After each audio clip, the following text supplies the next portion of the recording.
When Jack Turner pulled those twin girls from a burning school bus that October morning, he thought he was just doing what any decent person would do. He had no idea that their mother, standing in the smoke-filled chaos, tears streaming down her face, would recognize him.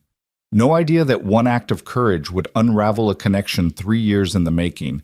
No idea that by sunset his entire life would be transformed forever. This is that story. Stay until the end and comment what city you're watching from so I can see how far this story travels. The morning of October 6th started like any other Thursday for Jack Turner. His alarm went off at 5:47 a.m., 13 minutes before it needed to, because the snooze button had become part of his morning ritual. He reached across the empty side of the bed, his hand finding only cold sheets where Sarah used to sleep, and felt that familiar hollow ache settle in his chest. 3 years. It had been 3 years since the cancer took her, and some mornings the wound felt as fresh as the day she'd closed her eyes for the last time. "Dad?" A small voice drifted through his bedroom door. "Dad, are you awake?" Jack forced himself upright, rubbing his face with both hands. "Yeah, Sophie, I'm up, sweetheart." His daughter appeared in the doorway, already dressed in her school uniform. Navy blue skirt, white blouse, that ridiculous plaid tie the Riverside Academy required. At 8 years old, Sophie Turner was the spitting image of her mother. Same honey-colored hair, same green eyes that seemed to see straight through whatever brave face Jack tried to wear. She clutched her backpack straps with both hands, rocking slightly on her heels. "I made toast," she announced, "and I didn't burn it this time." Jack felt his heart squeeze. 8 years old, and she was making breakfast. 8 years old, and she'd learned to be more independent than any child should have to be.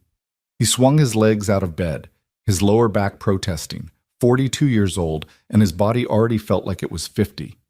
"You didn't have to do that, Soph." "I know." She smiled, that bright, heartbreaking smile that was all Sarah. "But you always sleep through your alarm, and I didn't want you to be late for work again." Work. The word carried weight. Riverside Auto Repair.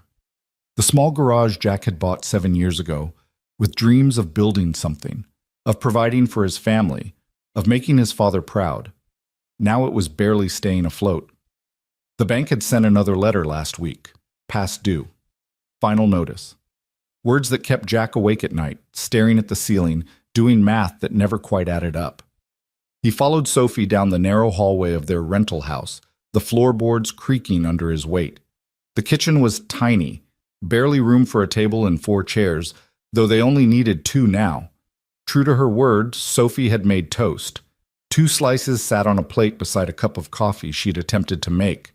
It was the color of mud, and probably tasted like it too, but Jack picked it up and took a sip, forcing his face into an expression of appreciation. "Perfect," he lied. "You're getting really good at this." Sophie beamed, climbing into her chair and attacking her own toast with strawberry jam. Jack watched her for a moment, wondering how he'd gotten so lucky and so unlucky all at once. Lucky to have this brilliant, brave little girl. Unlucky to be raising her alone, scraping by, one unexpected expense away from disaster. His phone buzzed on the counter. A text from Hector, his employee at the garage. "Morning, boss. Mrs. Chen's Honda needs a new timing belt. Told her $400. She's thinking about it." Jack typed back, "Tell her $350. We need the work." That was the reality now. Undercutting himself just to keep the lights on. He'd let go of his other mechanic 6 months ago, couldn't afford to keep him. Now it was just Jack and Hector, working 12-hour days, 6 days a week, barely making payroll. "Dad?" Sophie's voice pulled him back. "You're doing that thing again." "What thing?" "That thing where your face goes all worried and you stare at nothing." She reached across the table and patted his hand, an 8-year-old comforting her father. The role reversal stung.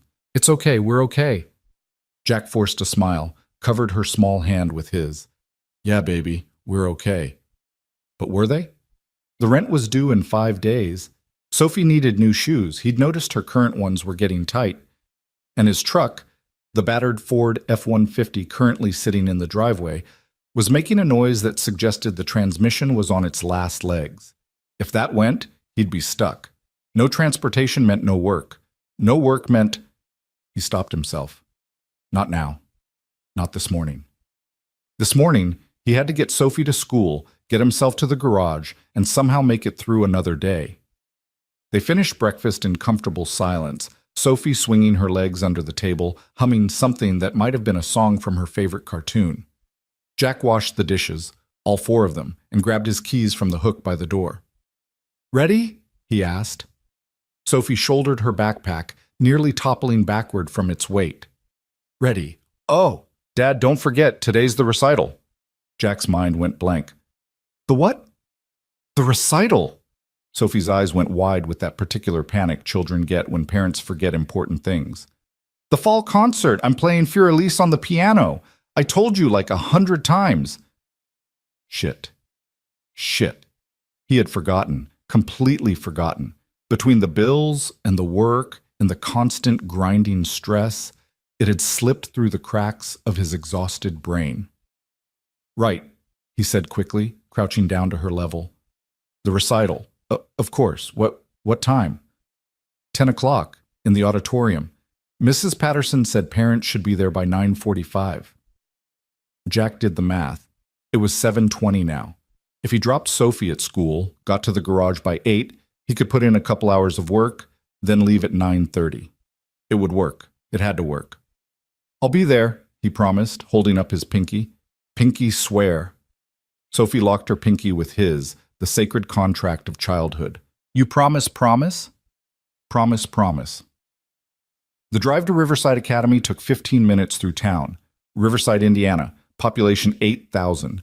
The kind of place where everyone knew everyone else's business. Where the biggest excitement was usually high school football games and the annual 4th of July parade. Jack had grown up here, left for a few years to work in Indianapolis, then came back when Sophie was born. Sarah had wanted their daughter to grow up somewhere safe, somewhere small, somewhere with real community. He wondered what she'd think now, watching him struggle to keep their daughter's world from falling apart. Sophie chattered the whole drive, talking about her friend Emma, who could do a cartwheel, about the book she was reading for English class, about how Mr. Reeves, the math teacher, had accidentally called the principal Mom yesterday, and everyone laughed. Jack listened, making appropriate sounds, loving the sound of her voice even as his mind spun through the day's challenges ahead. They were approaching the railroad crossing on the eastern edge of town, the crossing where the old freight line cut through, rarely used anymore, when Jack's phone rang. The caller ID showed Hector. He put it on speaker. "Yeah, what's up?" "Boss, we got a problem." Hector's voice was tight with stress. "That inspection we did on the mayor's Escalade? Found a cracked engine mount. Whole thing's about to go. And the brake lines are—" "How much?" Jack interrupted. "Parts and labor, $2,000, maybe $2,500. Jack's stomach dropped. The mayor, Tom Bridges, was not a patient man. He was also not a man who liked spending money. And he was definitely not a man Jack could afford to piss off, not when the garage's business license renewal was coming up. "Tell him I'll call him in an hour," Jack said. "I'll figure something out." He ended the call, gripping the steering wheel tighter. $2,000. Where the hell was he supposed to— "Dad, stop!" Sophie's scream cut through his thoughts like a blade. Jack's foot slammed on the brake instinctively, and the truck lurched to a halt. They were at the crossing. The barriers were up, no train in sight, but Sophie was pointing, her face white with terror. "Dad, look!" That's when Jack saw it. A school bus, one of the big yellow buses that ferried kids from the northern farms into town, was barreling toward the intersection from the perpendicular road. But something was wrong, terribly wrong.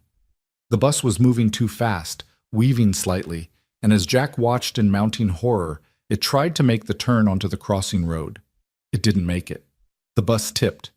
Jack heard the screech of metal, the explosive bang of tires blowing, and then the entire vehicle rolled onto its side with a crash that seemed to shake the earth. It slid across the asphalt like a wounded animal, sparks flying from the grinding metal, and came to rest half in the ditch, half on the road. For one suspended second, there was silence. Then the screaming started. "Stay here!" Jack barked at Sophie, already throwing open his door. "Stay in the truck, you hear me? Don't move!" He was running before his brain fully caught up with his body. His volunteer firefighter training, 6 years of Thursday night sessions at the station, The certification he'd earned more as a community service than anything else kicked in like muscle memory. The bus lay on its driver's side, windows shattered, the yellow paint scraped and dented. Black smoke was beginning to curl from the engine compartment, not thick yet, but growing fast. Jack's stomach went cold. He'd seen enough vehicle fires to know what came next. Flame. Help! A voice from inside the bus, young, terrified. Help us, please! Jack reached the bus, his boots crunching on broken glass. Through the shattered windshield, he could see the driver slumped over the wheel, blood on his face. Behind him, in the cabin, chaos. Maybe 15 kids, ranging from kindergarten to middle school, some thrown from their seats, some trapped by the angle of the overturned bus. And in the back, pressed against the now upward-facing windows, he saw them. Twin girls. Maybe 6 years old. Identical, same dark hair and pigtails, same purple backpacks, same wide, terrified eyes. They were trapped in the corner where the bus body met the roof, and below them, Jack could see the orange glow starting to build. Fire. Okay, Jack muttered to himself, forcing his breathing steady. He grabbed the emergency door, the one on the roof, now on the side, and pulled the release handle. Nothing. The impact had jammed it. He pulled harder, muscles straining, but the door wouldn't budge. The smoke was getting thicker. Inside, kids were crying, coughing. Someone was calling for their mom. Jack looked around frantically. A rock, a piece of rebar, anything. His eyes landed on a section of fractured asphalt near the ditch. He grabbed it, hefted its weight, maybe 20 pounds of broken concrete, and slammed it into the door's window. The glass spiderwebbed but didn't break. Behind it, the twin girls' faces appeared, pressing against the window, hands beating weakly. "Get back!" Jack shouted. "Cover your faces!" He pulled off his jacket, wrapped it around the concrete chunk, and swung with everything he had. This time, the glass exploded inward with a satisfying crash. Jack knocked out the remaining shards, creating an opening just big enough to crawl through. "I'm coming in," he called. "Everyone stay calm." He pulled himself up and through the window, dropping into the bus's interior. The angle was disorienting, everything sideways, seats hanging like obstacles in a nightmare funhouse. The smell hit him immediately, diesel fuel, burning rubber, and underneath it all something sweet and acrid that meant the fire was spreading. "Come on!" Jack grabbed the nearest kid, a boy of maybe 10, glasses hanging off his face. "Out the window now!" He lifted the boy up toward the opening. Small hands appeared from outside. Someone had arrived to help. Thank God. The boy was pulled through, and Jack turned to the next child, a girl with braids, then a small boy clutching a lunchbox. One by one, he passed them up and out, his shoulders screaming, his lungs burning from the smoke. Behind him, toward the back of the bus, the orange glow was brighter now. Flames were visible, licking up from the engine compartment through the buckled floor. "Almost there!" someone outside was shouting. "Keep going!" Jack grabbed another kid, then another. His eyes were streaming, his throat raw. How many were left? He couldn't tell through the smoke. He just kept moving, kept lifting, kept... A small hand grabbed his arm. One of the twins. Up close, Jack could see the terror in her face, the tears cutting tracks through the soot on her cheeks. Her voice was a whisper. "My sister." Jack looked past her. The other twin was trapped.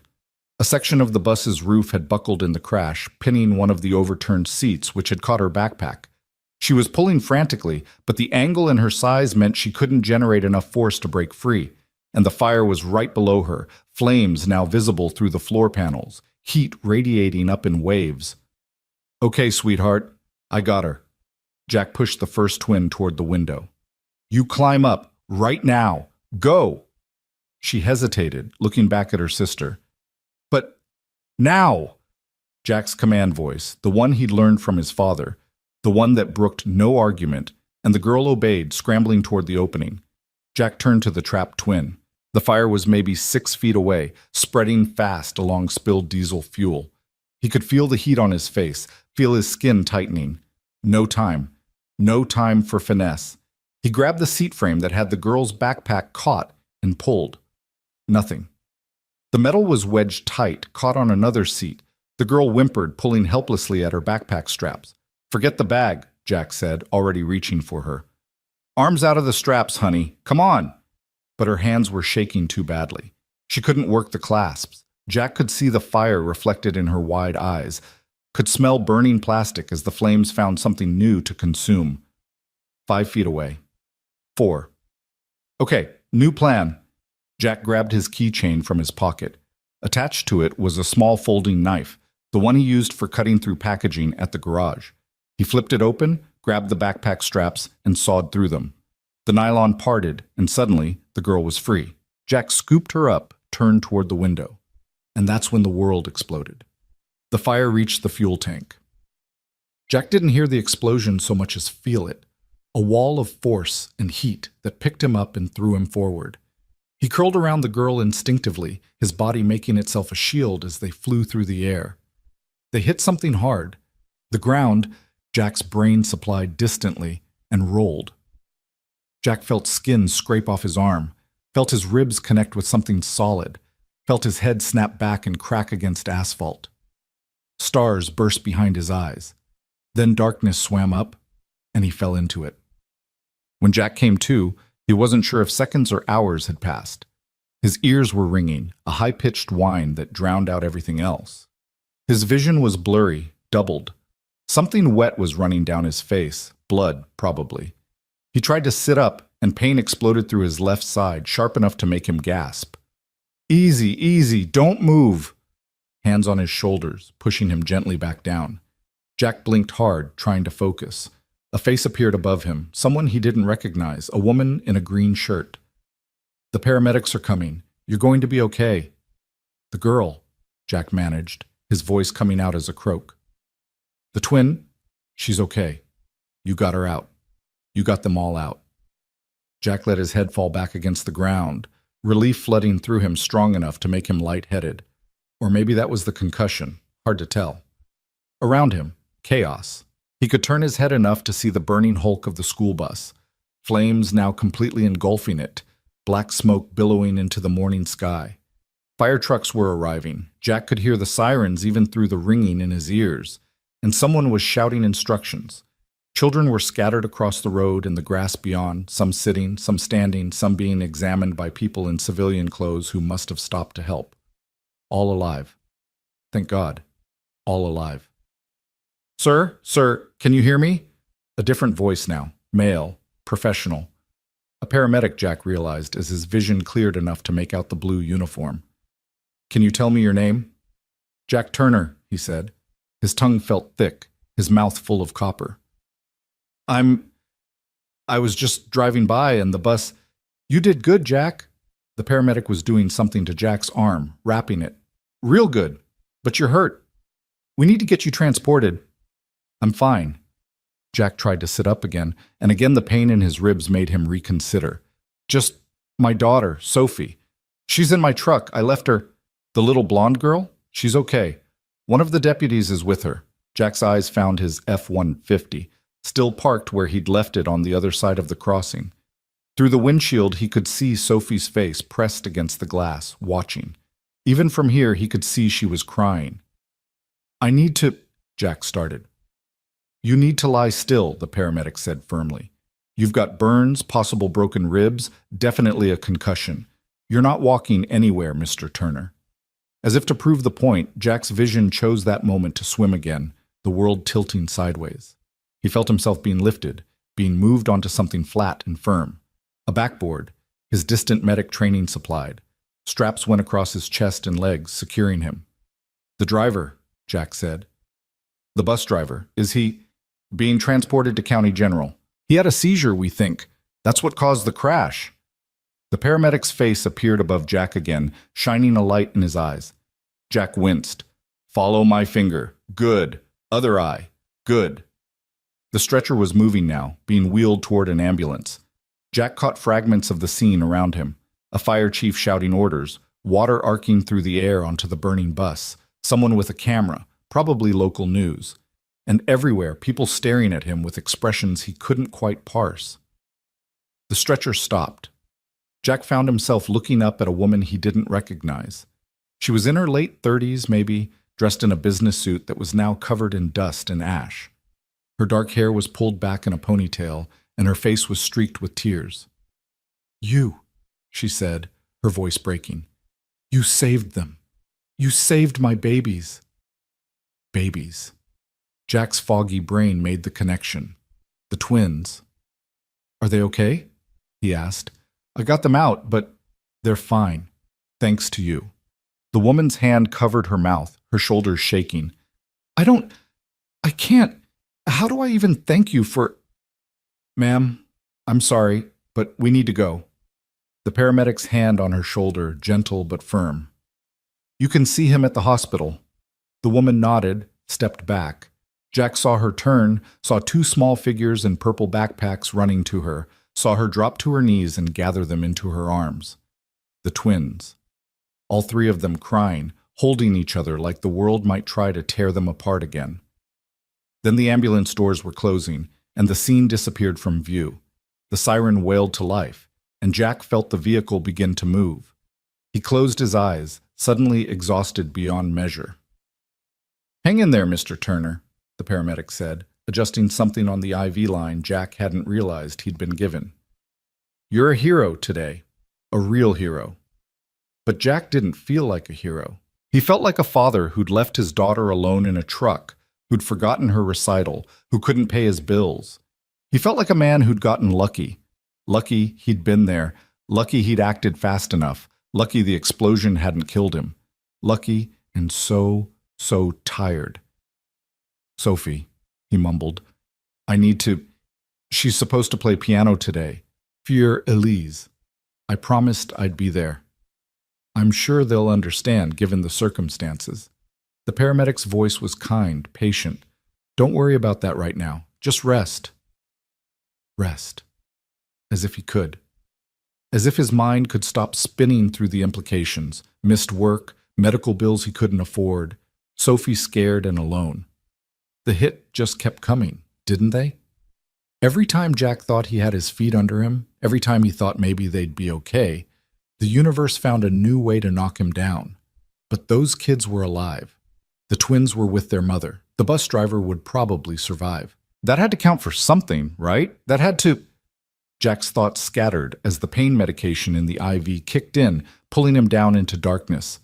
His last conscious thought was of Sophie's face against the truck window and the promise he'd made her. The promise he'd broken. Again. The next few hours existed in fragments for Jack. Bright lights, voices, hands prodding his ribs. Broken, definitely broken. 3 of them, according to someone in Scrubs. More lights, brighter this time, as they checked his pupils again and again. Someone asking him questions. "What's your name? What day is it? Who's the president?" Jack answering automatically, his voice sounding far away even to himself. Somewhere in there, a doctor, young, female, with kind eyes, telling him he was lucky. Second-degree burns on his arms and back, but nothing that wouldn't heal. The ribs would hurt like hell for a few weeks, but would mend. The concussion was mild, all things considered. He'd need to rest, take it easy, come back for follow-ups. Lucky. There was that word again. When Jack finally surfaced to something resembling full consciousness, he found himself in a hospital room. Not the ER, an actual room with a bed and monitors and a window showing afternoon light. How long had he been out? He turned his head, carefully, because even that small movement sent lightning through his skull, and found Sophie. She was asleep in the chair beside his bed, curled up like she used to curl up in Sarah's lap, her blonde hair falling across her face. Someone had given her a blanket, one of those thin hospital blankets that never kept anyone warm, and she'd wrapped it around herself like armor. Jack's throat tightened. He'd put that look on her face, the tear-stained, exhausted look of a child who'd been scared out of her mind. She didn't want to leave. A new voice, male, familiar. Jack looked toward the door and found Hector standing there, his work coveralls still on, grease under his fingernails. "Been here since they brought you in. Watched the whole surgery on your arm through the window like a little guard dog." "Hector," Jack's voice came out as a rasp. What am I doing here? Making sure you're not dead, boss." Hector stepped into the room, pulled up another chair. He was a big man, Hector Reyes, 6'3", built like he worked with his hands because he did. He'd been with Jack for 4 years, loyal through all the rough patches, never complaining when paychecks came late. Half the town's in the waiting room. Mrs. Chen brought tamales. The mayor sent flowers. The mayor... Jack started to laugh, then stopped because it hurt too much. His Escalade, already taken care of. Hector waved a dismissive hand. Pulled the engine mount, replaced it, did the brake lines, called in a favor from Jimmy at the parts shop. Mayor picked it up an hour ago, seemed happy. Jack stared at him. How did you... We don't have the money for... I covered it. Hector shrugged like it was nothing, like he hadn't just spent money Jack knew he didn't have to spare. You can pay me back whenever, or don't. Doesn't matter. Hector? Jack. Hector leaned forward, his expression serious. You pulled kids out of a burning bus this morning. One of them was Mayor Bridges' nephew. Did you know that? The kid with the glasses, first one you got out. That was Tyler Bridges. The mayor's been calling you a hero all day, so please, let me do this one small thing without arguing, okay? Jack wanted to argue anyway, wanted to explain that he couldn't keep accepting help, couldn't keep being the one people had to rescue. But the look on Hector's face stopped him. This wasn't charity, this was friendship, and Jack had too few of those to throw one away over pride. Thank you, Jack said quietly. Hector nodded, satisfied. Then his expression shifted, became almost uncomfortable. There's, something else. That woman, the mother of the twin girls you saved, she's been here, waiting to talk to you. Jack's memory, still fuzzy around the edges, conjured up an image. A woman in a business suit, tears on her face, saying something about her babies. Is she in the waiting room, though, with about 100 other people, but she's been persistent. Told the nurses she'd wait all day if she had to. Hector paused. She's got security with her, like actual bodyguards. And she arrived in a car that costs more than your garage, so I'm thinking maybe she's somebody? Before Jack could process this, Sophie stirred. Her eyes opened, and for a moment she looked confused, disoriented. Then she saw Jack awake and watching her, and her face crumpled. Dad! She launched herself from the chair onto the bed, and Jack bit back a groan as her weight hit his broken ribs. But he wrapped his arms around her anyway, pulled her close despite the pain, because this was his daughter, and she'd been terrified, and that mattered more than a few broken bones. I'm okay, Soph, he whispered into her hair. I'm okay, baby. I'm sorry I scared you. You jumped into a fire, Sophie said, her voice muffled against his hospital gown. You jumped into a fire and then it exploded and I thought... Shh, I'm okay. Look. Jack held her back slightly so she could see his face. I'm fine. Just some bumps and bruises. I'll be home tomorrow probably. The doctor said 3 days minimum, Hector interjected. Observation for the concussion. Sophie pulled back, wiping her eyes with the back of her hand. I saw the whole thing. You were so brave, Dad. You saved all those kids. I was just doing what anyone would... No. Sophie's voice was firm, surprisingly adult. Not anyone. You. You did that. She paused, then added quietly, Mom would be proud. And there it was, the knife straight to Jack's heart. Sarah would be proud. Sarah, who'd made Jack promise on her deathbed to take care of their daughter, to keep her safe, to give her a good life. Sarah, who'd believed Jack was capable of more than he believed himself. Yeah, Jack managed. Yeah, she would be. A knock at the door interrupted them. A nurse poked her head in, not the young one from before, but an older woman with graying hair and a no-nonsense expression. Mr. Turner, you have a visitor. She's been quite insistent. The nurse's tone suggested she'd been dealing with quite insistent for several hours now. Are you up for company? Jack looked at Hector, who shrugged. At Sophie, who was watching him with those green eyes so like her mother's. Then he nodded. Sure. Send her in. The nurse disappeared, and a moment later the woman from the crash site entered. Up close, cleaned up, she was striking. Not beautiful in a magazine way, but handsome, with strong features and dark eyes that held intelligence and something Jack couldn't quite name. Exhaustion, maybe. Or relief. She was still in the suit, though she'd ditched the jacket. Behind her, just visible through the doorway, Jack could see what Hector had meant. 2 men in dark clothes, professional, alert. Security. The woman stopped inside the door, seeming suddenly uncertain. Her eyes went from Jack to Sophie to Hector, then back to Jack. "Mr. Turner," she said, "I'm sorry to intrude. I know you need rest, but I—" Her voice caught. "I had to see you, had to thank you properly." "You already thanked me," Jack said, at the crash. "It's okay, really. I'm just glad the girls are all right." "They're perfect. Thanks to you." The woman took a step closer, then seemed to think better of it, maintaining her distance. "The doctors checked them over completely. Not a scratch. Emma, she's the one you saved first. She wants to meet you again when you're feeling better. Ellie, the one who was trapped, she hasn't stopped talking about the brave man who cut her free." Jack felt his face heat. Anyone would have—" "Please don't say that." The woman's voice was sharp enough to surprise him.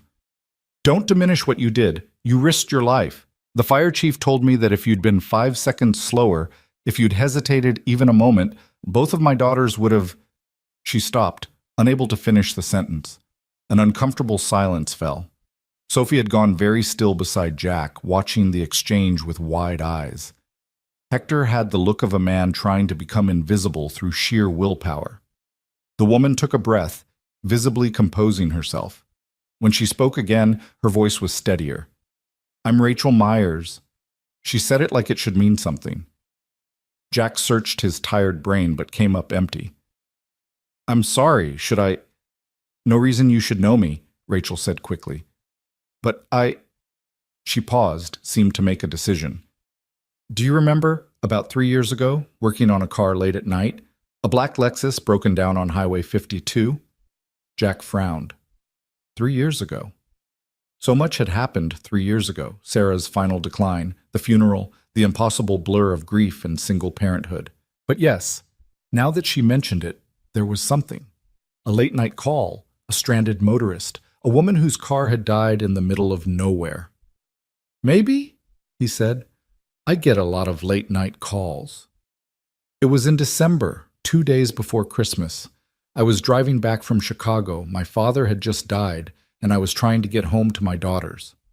Rachel's eyes were locked on Jack's now, intense. My car died. Just died. Middle of the highway, 9 o'clock at night, in the middle of nowhere. I called every garage, every tow service. Everyone said they couldn't get to me until morning. The memory was coming back now, fuzzy but real. Jack remembered the call, remembered the desperation in the woman's voice, remembered thinking about Sarah at home, sick, but insisting he go help. "You came," Rachel continued, "in your truck, with your tools. You spent 2 hours in the freezing cold fixing my car. The fuel pump, you said. And when I asked what I owed you—" Her voice broke again. "You said, 'Nothing. Merry Christmas. Just get home safe to your family.'" Jack did remember now. Remembered the woman's shock, her attempts to insist on paying. Remembered driving home thinking about how Sarah would have been proud of him for helping. How she'd always said that kindness was the only thing that really mattered in the end. "I couldn't accept money for that," Jack said. "Not right before Christmas. Not from someone who just lost their father. And today, you saved my children's lives." Rachel's hands were clasped in front of her, knuckles white. 3 years ago, you got me home to them when no one else would help. Today, you made sure I still have them to go home to. Do you understand what that means? Do you understand that I owe you everything?" "You don't owe me anything," Jack said, starting to feel uncomfortable with the intensity of her gratitude. "Really, I was just being who you are." Rachel smiled, though tears were streaming down her face now. "Just being a good man who helps people, but Mr. Turner, Jack, some of us don't forget that. Some of us spend 3 years trying to find a man who wouldn't take payment for his kindness, hoping for a chance to pay him back." She reached into her pocket and pulled out a business card, stepped forward and placed it on the rolling table beside Jack's bed. He picked it up, squinted at it. "Rachel Myers, CEO, Myers Industries, Indianapolis." "In." Jack looked up sharply. Myers Industries.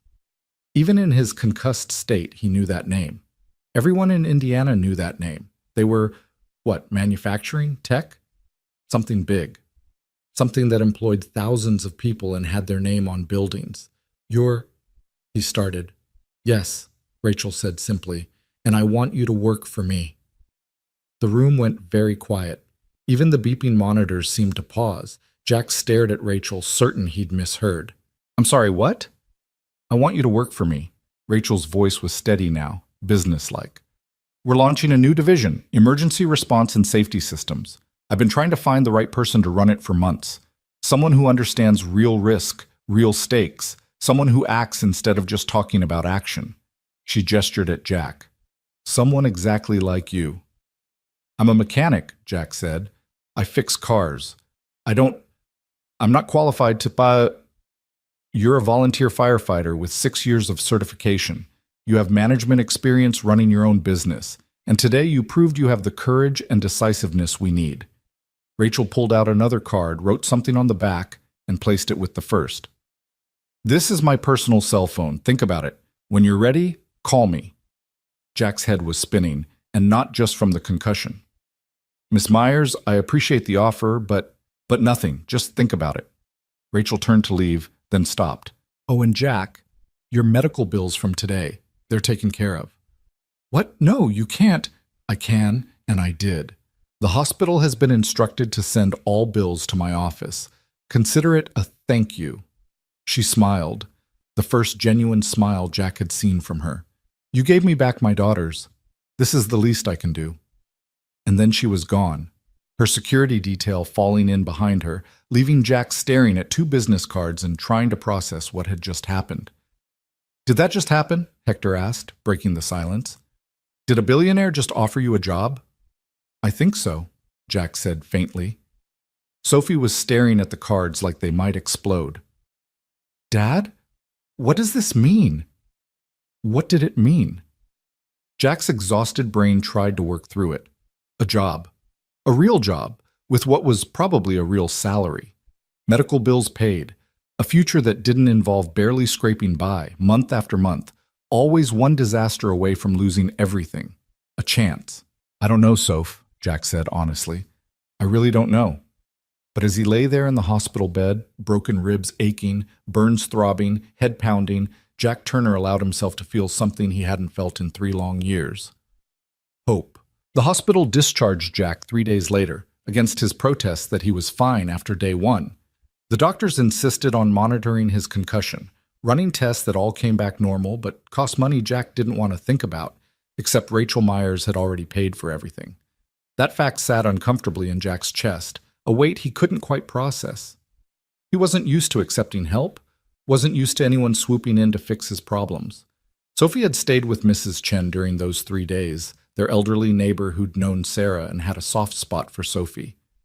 When Jack finally walked through his front door, moving stiffly, his ribs wrapped tight, his arms bandaged, he found his house transformed. The lawn had been mowed. Someone had fixed the loose board on the porch steps. Inside, the refrigerator was stocked with casseroles and covered dishes, sticky notes attached with names he recognized from around town. The Johnsons, the Patels, the Rodriguez family. Everyone wanted to help, Sophie explained, hovering near him like she was afraid he might collapse. Mrs. Chen organized it. She said heroes deserve to come home to a clean house. Jack didn't feel like a hero. He felt like a man with broken ribs who'd gotten lucky, who'd done what anyone with a pulse and a conscience would do. But Sophie was looking at him with such pride, such fierce love, that he just pulled her into a careful hug and said, "That was really nice of them." That first week back was strange. People recognized Jack everywhere he went, at the grocery store, the gas station, even at Sophie's school when he dropped her off. They'd stop him, shake his hand, thank him for what he'd done. The local paper had run a front-page story. Local mechanic saves 15 children from burning bus. They'd used an old photo of Jack from the volunteer fire department, and he looked younger in it, less worn down by life. Hector ran the garage solo while Jack recovered, refusing to accept any argument. Doctor said no heavy lifting for 3 weeks, Hector had said firmly. So you're staying home. I've got this. But staying home meant Jack had time to think. Time to look at those 2 business cards Rachel Myers had left, still sitting on his kitchen counter where he'd placed them after coming home. Time to wonder if the offer had been real or just gratitude talking. something she'd forget about as soon as the adrenaline faded. On the 8th day after the accident, Jack's phone rang. Unknown number. Hello? Mr. Turner, this is Caroline Fletcher, assistant to Ms. Rachel Myers. The voice was professional, clipped, efficient. Ms. Myers wanted me to follow up regarding her employment offer. Would you be available for a meeting this Friday at 10 a.m. at our Indianapolis headquarters? Jack's heart rate kicked up, so it was real. Yes, I could do that. Excellent. I'll email you the details and arrange for a car to pick you up. A car? No, that's not necessary. I can drive myself. Ms. Myers insists. The address is being sent to your email now. We'll see you Friday, Mr. Turner. She hung up before Jack could protest further. He stared at his phone, feeling like he'd been swept up in a current he couldn't control. A car. A meeting at headquarters. This was real. This was actually happening. Sophie found him still staring at his phone 20 minutes later. Dad? You okay? I have a job interview, Jack said, the words sounding surreal even as he spoke them. Friday, in Indianapolis. Sophie's eyes went wide. With the lady? The one whose kids you saved? Yeah, with Rachel Myers. Are you going to say yes? Sophie climbed onto the chair across from him, swinging her legs. If she offers you a job, I mean? Jack didn't know how to answer that. The smart thing, the safe thing, would be to say yes immediately. A stable job with benefits, a real salary, maybe even health insurance that didn't cost half his income. It was everything he'd been struggling toward for 3 years. But it also meant leaving the garage. The garage he'd built, the business that had been his dream, the place where he'd worked alongside Sarah in the early days, where she'd kept the books and answered phones while pregnant with Sophie. Letting it go felt like letting go of her all over again. I don't know, baby, Jack said honestly. It's complicated. Sophie was quiet for a moment, her expression thoughtful in that way that made her seem older than 8. Mom would want you to be happy, she finally said. She told me that before she died. She said the most important thing was that we were happy. Jack's throat tightened. She said that? Yeah, when you weren't in the room. Sophie's voice got very small. She said sometimes being happy means letting go of things that hurt, even if you love them. The wisdom of it hit Jack like a physical blow. Sarah had known. Of course she'd known. She'd known how hard Jack would struggle to keep the garage running, how he'd hold on to it out of stubbornness and grief rather than practical sense. You're pretty smart, you know that? Jack managed. Sophie grinned, suddenly 8 years old again. I get it from you. Definitely from your mom, Jack corrected, but he was smiling. Friday arrived faster than Jack expected. He wore his only suit, the same one he'd worn to Sarah's funeral, now slightly too big because he'd lost weight over the past 3 years. At 9:30 sharp, a black town car pulled up outside his house. Not a limo, thank God, but still nicer than any car Jack had ever been inside that he wasn't fixing. The driver was a professional, older gentleman who made no comment about Jack's obvious discomfort with being driven. The ride to Indianapolis took an hour, and Jack spent most of it staring out the window, watching farmland give way to suburbs, then to the city proper. Myers Industries occupied a sleek glass building in the downtown business district, 15 stories of modern architecture that looked like something from a magazine. Jack felt profoundly out of place as he walked through the lobby, his work-worn hands and weathered face standing out among the young professionals in their expensive suits. Caroline Fletcher met him at reception, a woman in her 50s with silver hair and a manner that was simultaneously warm and intimidating. Mr. Turner, welcome. Miss Myers is expecting you. She led him to an elevator, up to the 14th floor, down a hallway with floor-to-ceiling windows offering views of the city. Jack tried not to gawk.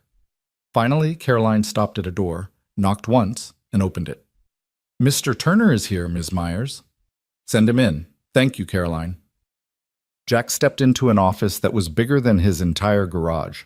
Windows on 2 walls, a massive desk made of dark wood, bookshelves filled with actual books rather than just decorations. And behind the desk, Rachel Myers, looking every inch the CEO in a charcoal suit, her dark hair pulled back, her expression professionally neutral. But when she saw Jack, her face softened into a genuine smile. Jack, thank you for coming. She stood, came around the desk to shake his hand. How are you feeling? The ribs healing okay? Getting there, Jack said. Still sore, but better. Good. Sit, please. Rachel gestured to a pair of leather chairs near the window, a coffee table between them, less formal than the desk. Jack appreciated that.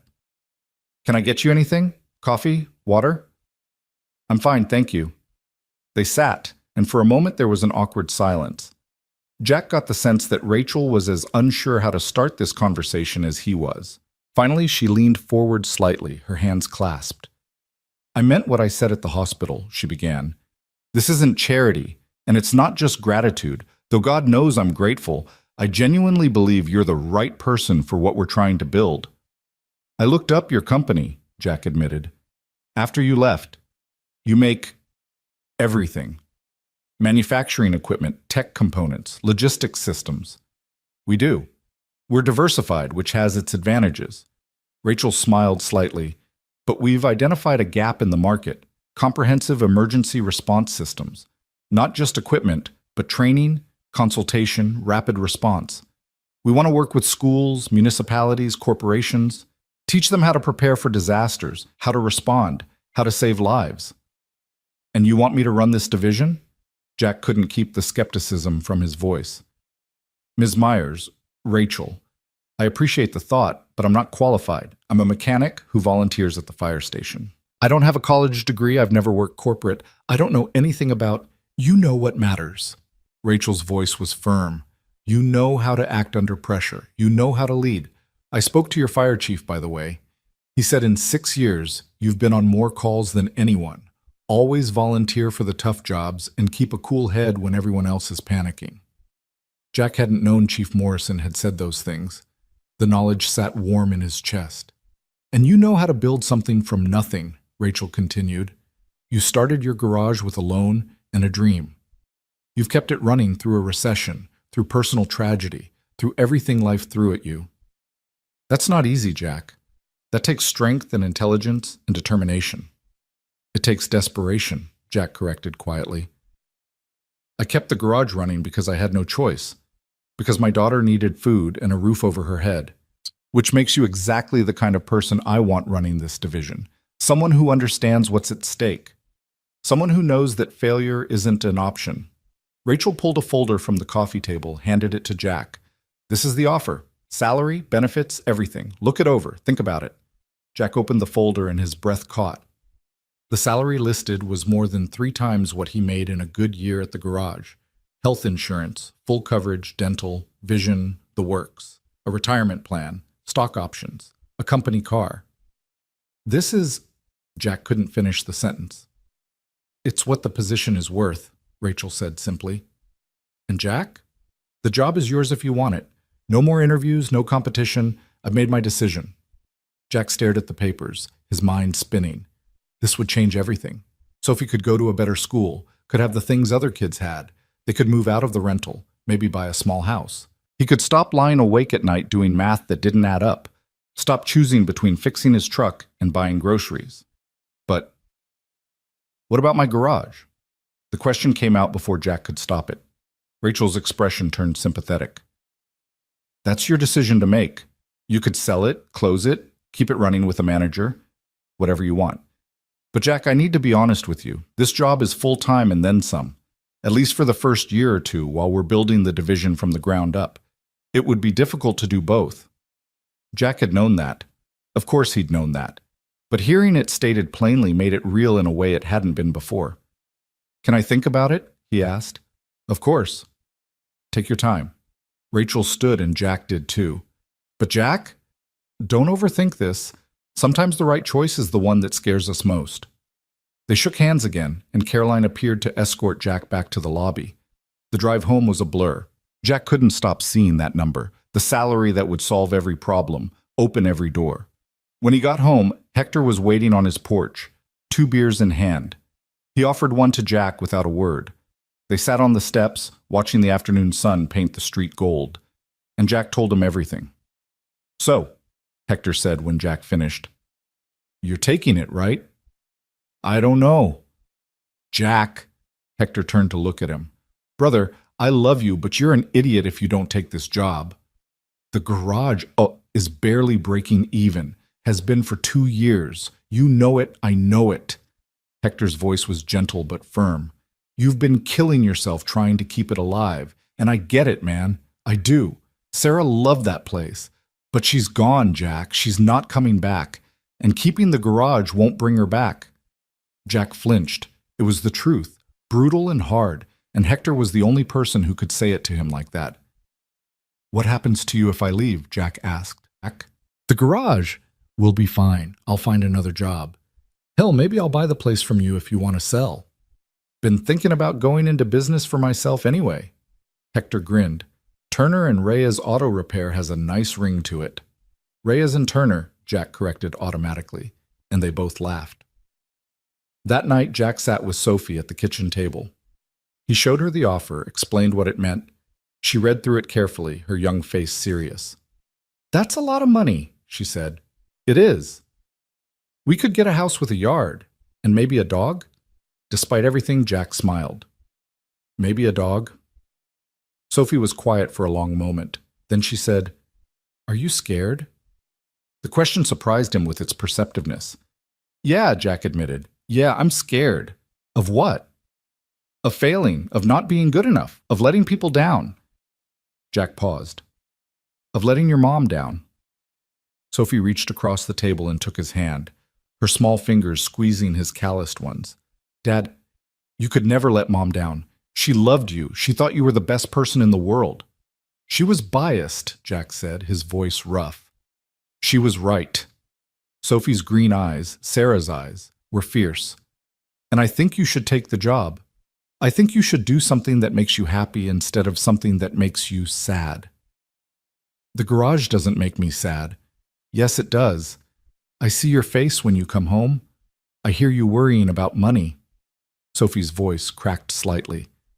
I don't want you to be sad anymore, Dad. I want you to be happy, even if it means letting go. And there it was again. That wisdom beyond her years, that understanding that shouldn't exist in an 8-year-old but did because she'd lost her mother and grown up too fast. Jack pulled his daughter into his arms, held her tight despite his aching ribs. When did you get so smart? I told you. I get it from you. That night, after Sophie was asleep, Jack sat alone in the dark kitchen.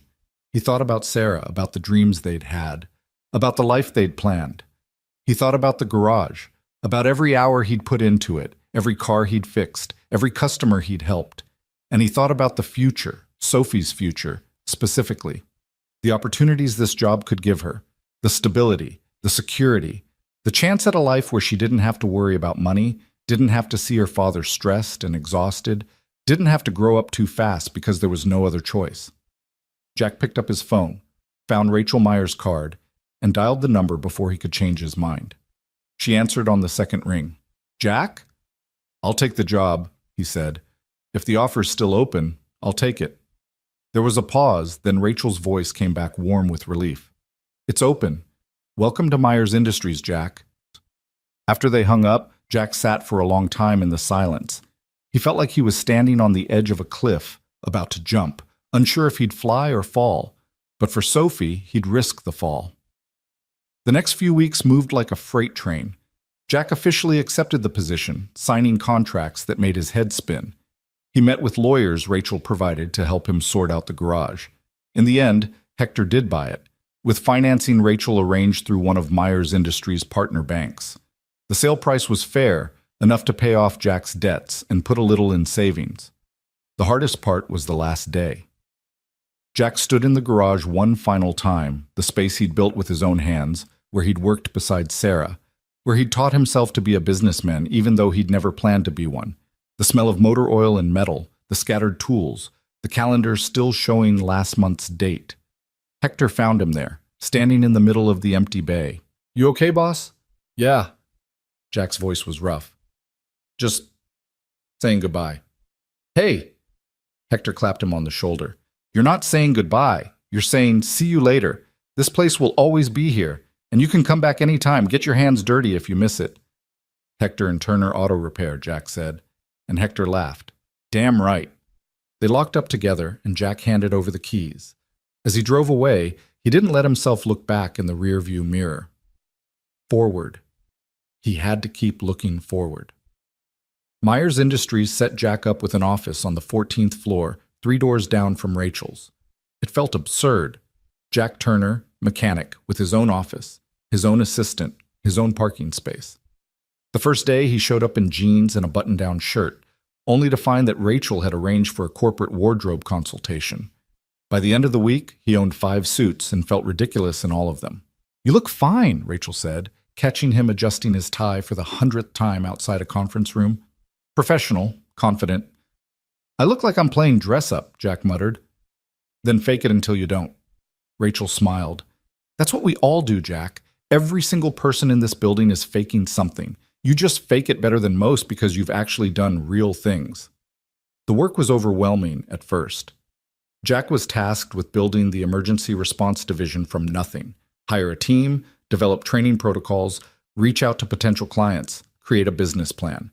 He'd never done any of it before, but Rachel paired him with experienced people from other divisions, gave him resources, and most importantly, trusted him to figure it out. Jack threw himself into the work with the same determination he'd applied to keeping the garage alive. He studied emergency response systems, took online courses in business management, spent hours on the phone with fire chiefs and school administrators and corporate safety officers. He hired his first employee, a former EMT named Diana, who had a gift for curriculum development. Then a second, a third. By the end of the first month, Jack had a team of 5 in a preliminary training program. By the end of the second month, they'd landed their first client, a school district in southern Indiana that wanted comprehensive emergency training for all their staff. And through it all, Rachel was there. Not hovering, not micromanaging, but available. She'd stop by Jack's office with coffee, ask how things were going, offer advice when he was stuck. They fell into an easy working relationship, professional but warm, built on mutual respect. It was during one of these coffee visits, 6 weeks into Jack's tenure, that Rachel brought up something different. "I wanted to thank you," she said, settling into one of the chairs across from Jack's desk. Jack looked up from the training manual he'd been reviewing. "For what?" "For not making this weird." Rachel gestured vaguely at the office, at the company. "You could have. It would have been easy to let the whole 'I saved your kids' thing color everything, to expect special treatment, or to feel like I owe you, but you haven't done that." "You gave me a job," Jack said. "A good job that I'm trying very hard not to screw up. That's payment enough." "That's what I mean. You see this as a job, not a favor. You're earning your place here." Rachel paused, seemed to consider her next words. "Emma and Ellie ask about you, you know. They want to meet you again, properly, when you're not bleeding and concussed." Jack felt his chest tighten. He'd thought about the twins occasionally, wondered how they were doing, if they had nightmares about the crash, if they were okay. But he had deliberately kept his distance, not wanting to intrude on Rachel's family life. "I'd like that," he said. "If you think they're ready." "They're ready. They've been asking since the day after the accident." Rachel smiled. "What about Saturday? You could come to dinner at my house. Bring Sophie. The girls would love to meet her." Jack hesitated. Dinner at his boss's house felt like crossing a line somehow, but Rachel's expression was open, genuine.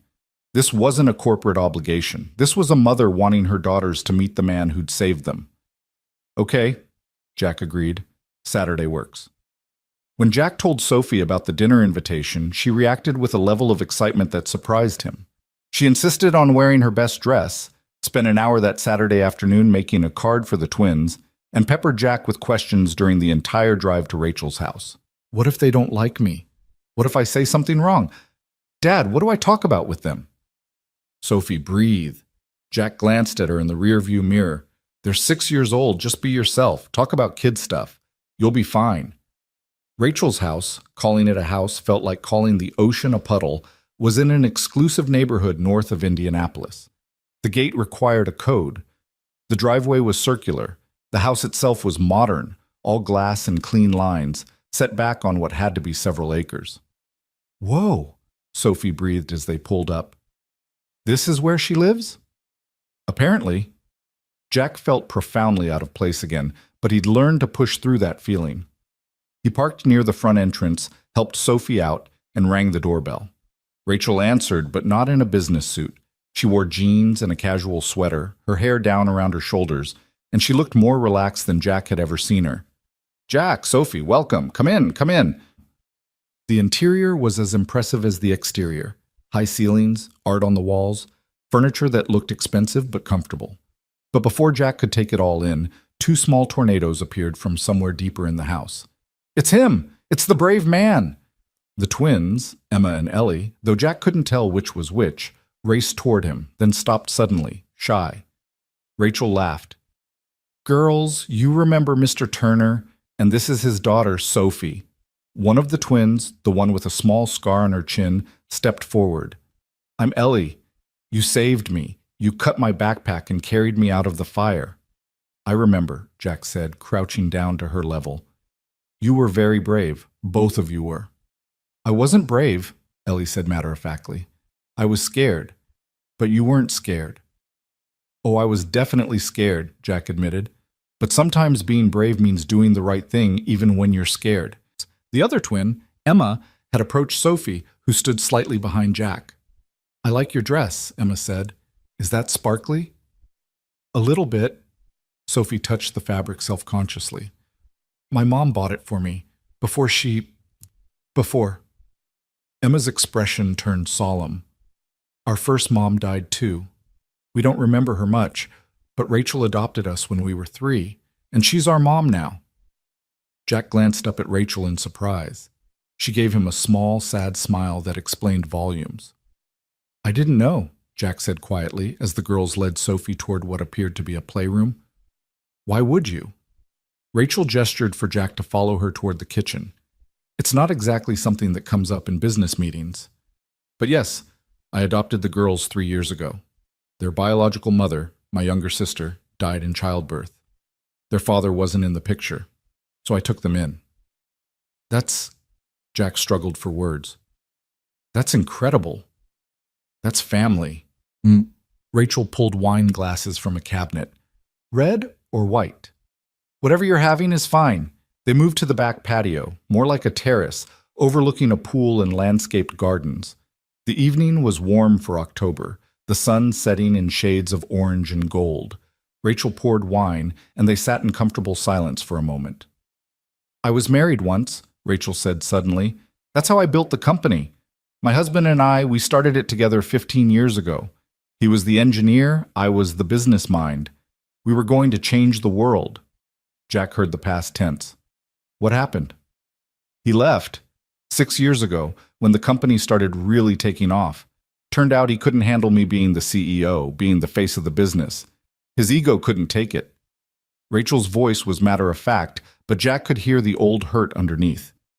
"Divorced me, married his secretary. Cliché, right? And moved to California. I bought out his shares and kept building. I'm sorry." "Don't be, I'm not." Rachel smiled, but it didn't quite reach her eyes. "I learned something important, that I was stronger than I thought. That I could do it alone. And then my sister died, and I had Emma and Ellie, and suddenly I wasn't alone anymore. I had something to build for that mattered more than market share." Jack understood that. He'd felt the same way when Sophie was born, like suddenly everything he did had a point beyond himself. "That's why that night 3 years ago mattered so much," Rachel continued. "When you fixed my car, when you refused payment. I was driving home from burying my father, trying to get back to 2 traumatized 3-year-olds who'd just lost their mother. I was exhausted and heartbroken, and then my car died, and I thought..." She paused, blinking back tears. "I thought that was it. That the universe was telling me I couldn't do it, couldn't handle everything on my plate. And then you showed up. I was just..." "Don't say just doing what anyone would do." Rachel's voice was firm but kind. "Because most people wouldn't. Most people would have said it was too late, too cold, too much trouble. But you didn't. You came out in the middle of the night, fixed my car, and sent me home to my girls. You gave me hope that good people still existed." Jack didn't know what to say to that. He sipped his wine, watched the sun sink lower, and let Rachel's words settle into him. "And now you've done it again," Rachel said softly. "Given me my girls when I almost lost them. Do you understand why I wanted you here? Why I trust you with this division? It's not charity, Jack. It's recognition. You're the kind of person who makes the world better just by being in it. I'm just trying to do right by my daughter, Jack said. That's all I've ever tried to do. Exactly. Rachel clinked her glass against his. That's what makes you perfect for this job. You understand what really matters. Dinner was loud and chaotic in the best way. The twins dominated the conversation, telling elaborate stories about school and their friends and the neighbor's cat who kept trying to sneak into their yard. Sophie, after initial shyness, joined in enthusiastically. Jack and Rachel sat back, letting the kids' energy wash over them, occasionally exchanging amused glances across the table. After dinner, while the girls played in the other room, Rachel walked Jack to his car. The night had turned cool, stars appearing in the darkening sky. "Thank you for coming," Rachel said. "This meant a lot to the girls. To me, too." "Thank you for inviting us." Jack hesitated, then added, "Sophie hasn't been this happy in a while. Since her mom died, she's been quieter, more serious. But tonight she was just a kid again. Bring her back anytime. Emma and Ellie could use a friend, and honestly, so could I." Rachel smiled. "It gets lonely being a single parent. Even with all this," she gestured at the house, the grounds, the life she'd built. "Yeah," Jack agreed quietly. "It really does." They stood there for a moment, two people who'd found each other through tragedy and circumstance, building something that felt like the beginning of a real friendship. "See you Monday?" Rachel asked. "Bright and early." Jack opened his car door, called for Sophie. She came running, hugged all three Myers girls goodbye, and climbed into the car, chattering about everything they'd done. As Jack drove home, Sophie eventually fell quiet, staring out the window at the passing lights. Then, softly, she said, "I like them, Dad. Rachel and the girls. They're nice." "Yeah," Jack agreed. "They are." "Do you think Mom would like them too?" The question surprised Jack, but he considered it seriously. Sarah had always been a good judge of character, had valued kindness and authenticity above everything else. "Yeah, baby, I think she would." Sophie nodded, satisfied, and went back to watching the night roll by. And Jack, driving through the darkness toward home, felt something he hadn't felt in 3 long years, like maybe, just maybe, everything was going to be okay. The following Monday morning, Jack arrived at Myers Industries to find a crisis waiting on his desk. Diana, his lead trainer, was already in his office when he walked in, her usually calm face tight with stress. "We have a problem," she said without preamble. "Lincoln Elementary just called. They want to cancel the training contract." Jack set down his coffee, his good mood from the weekend evaporating. "What? Why? We're supposed to start their staff training next week." Their superintendent got cold feet, said the school board is questioning whether they need this level of emergency preparedness. They're worried about scaring the kids, and apparently some parents are upset about the whole thing. Diana handed him a printed email. "They want out of the contract." Jack scanned the email, his jaw tightening. Lincoln Elementary was their first major client, a district with 8 schools, over 3,000 students. Losing them would be a disaster, not just financially, but for the division's credibility.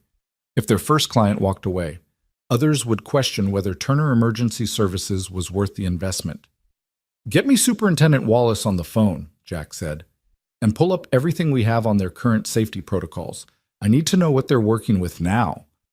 Diana nodded and disappeared. Jack dropped into his chair, running both hands through his hair. This was exactly what he'd been afraid of when he took the job, that he wouldn't be good enough, wouldn't know how to handle the corporate side of things, would let Rachel down.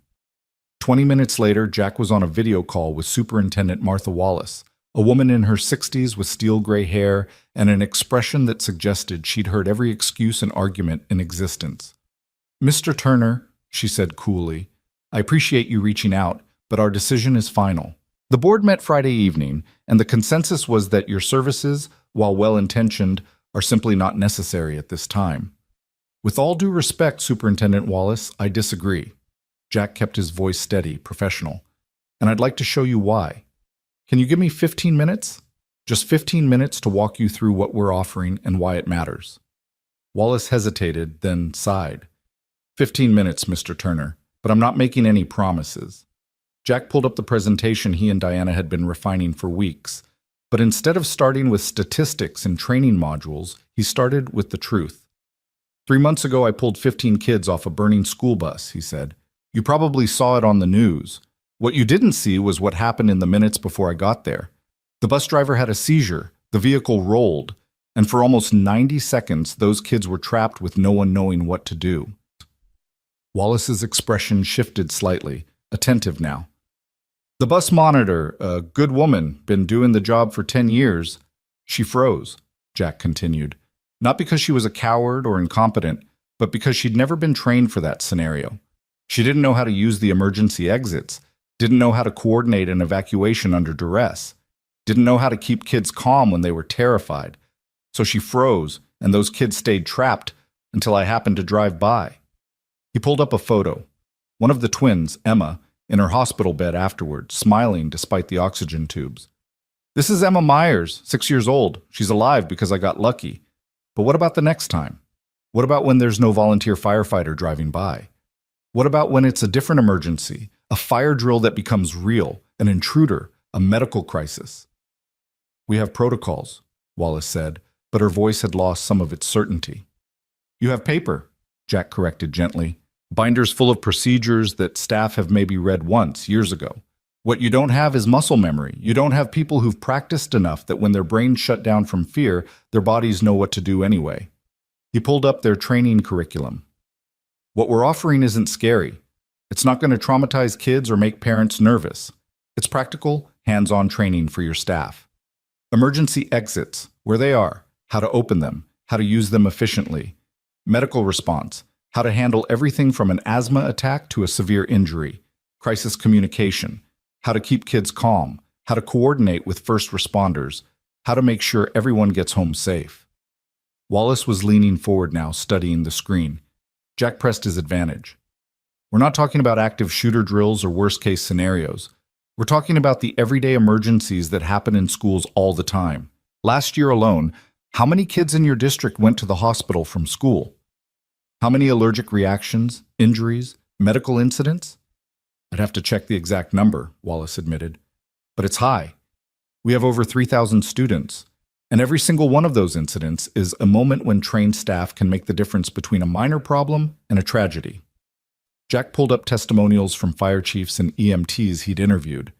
Your current protocols assume emergency services will arrive quickly, but in rural areas, response times can be 15-20 minutes. That's 15 minutes when your staff are the only help those kids have. Wallace was quiet for a long moment, her expression thoughtful. Finally, she said, What about the parents? Some of them are concerned this will frighten their children. Then let me present to the Parent Association, Jack said immediately. Let me show them exactly what we're doing and why. Let them ask questions, voice concerns. If after that presentation they still don't want the training, I'll walk away, no hard feelings, and we'll void the contract with no penalty to your district. You'd do that? I would, because this isn't about the money for me, Superintendent Wallace. It's about making sure what happened on that bus doesn't happen again. It's about making sure every kid goes home safe at the end of the day. Jack paused. I have an 8-year-old daughter. She goes to Riverside Academy. If she were in your district, I'd want her teachers trained. I'd want to know that if something happened, the adults around her knew what to do. Wallace's expression softened completely. You have a daughter? Sophie, she's my whole world. Jack pulled up a photo. Sophie on her first day of 3rd grade, backpack almost as big as she was, grinning at the camera. And every parent in your district feels the same way about their kids. This training isn't about fear. It's about love. It's about doing everything we can to protect the people who matter most. Another long silence. Then Wallace nodded slowly. Thursday evening, 7 p.m. I'll arrange for the Parent Association to meet in the Lincoln Elementary cafeteria. You'll have an hour to present. Fair? More than fair. Thank you, Superintendent Wallace. After the call ended, Jack sat back in his chair, his heart pounding. Diana appeared in the doorway, eyebrows raised in question. We've got a shot, Jack said. Thursday night, parent presentation. You're going to do great, Diana smiled. That thing you said about muscle memory, about bodies knowing what to do when brains shut down, that was perfect. Yeah, well, let's hope the parents think so too. That evening, Jack stayed late at the office, refining his presentation.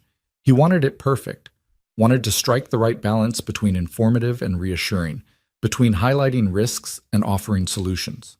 Around 8 p.m., there was a knock on his door. Rachel stood there, still in her work clothes, but with her jacket off, looking tired. "Burning the midnight oil?" she asked. Jack gestured at his computer screen. "Lincoln Elementary. I've got a parent presentation Thursday. If it goes badly, we lose the contract and probably our credibility with every other school district we're trying to land." "I heard." Rachel stepped into the office, closed the door behind her. "I also heard you talked Wallace off the ledge this morning. She called me personally to say she was impressed with your passion." "Passion's easy. Results are what matter." "Jack." Rachel sat in the chair across from his desk. "You need to give yourself more credit.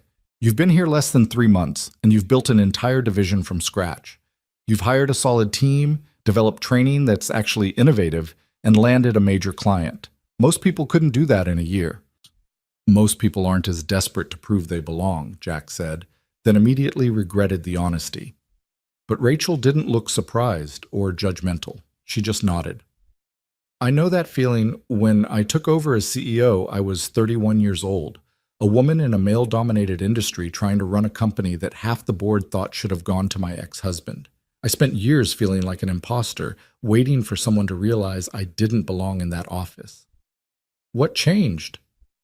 I stopped waiting for permission to believe in myself. I looked at the results, the company growing, the employees we'd hired, the products we'd developed, and I let the evidence speak for itself." Rachel leaned forward. "You're doing the same thing, Jack. You're building something real, something that matters. Stop waiting for permission to be proud of that." Jack wanted to argue, wanted to point out all the ways he was still learning, still fumbling, still unsure. But Rachel's expression was so earnest, so certain, that he just nodded. "I'll try." "Good." Rachel stood. "Now go home. It's late, and Sophie's probably wondering where you are." She was right. Jack packed up his laptop and headed out. The drive home through Indianapolis's evening traffic gave him time to think about Rachel's words. Maybe she was right. Maybe he needed to stop viewing himself through the lens of everything he wasn't. Not a college graduate, not a corporate executive, not someone who belonged in a glass tower, and start seeing himself through the lens of what he was: a father, a firefighter, someone who showed up when it mattered. When he got home, he found Sophie at the kitchen table, surrounded by homework. She looked up when he walked in, her face brightening. "Dad, you're home!" "Sorry I'm late, baby. Work ran over." Jack dropped his keys on the counter, loosened his tie. "How was your day?" "Good. We started reading Charlotte's Web in class, and Mrs. Patterson says I'm doing really well with my reading comprehension." Sophie gathered her papers. "And Emma and Ellie sent me a video message. Look!" She held up her tablet. Jack had bought it for her birthday last year, an extravagance he couldn't quite afford but couldn't quite resist, and played a video. The twins appeared on screen, identical grins, talking over each other about a game they wanted Sophie to play with them this weekend. "Rachel invited us over again," Sophie said. "Can we go? Please?" Jack thought about his Thursday presentation, about the work that would pile up, about all the reasons he should say no. Then he thought about Sarah's words, filtered through Sophie. "The most important thing is that we're happy." "Yeah," he said. "Yeah, we can go." Sophie squealed and hugged him, and Jack held her tight, feeling the weight of the day finally lift. Thursday evening arrived too quickly. Jack drove to Lincoln Elementary with Diana beside him, both of them reviewing the presentation one last time. The school was a single-story brick building on the edge of town, surrounded by cornfields and a playground that had seen better days. Cars filled the parking lot. Apparently word had spread about the meeting, and parents were showing up in force. "Big crowd," Diana observed. "That's good, right?"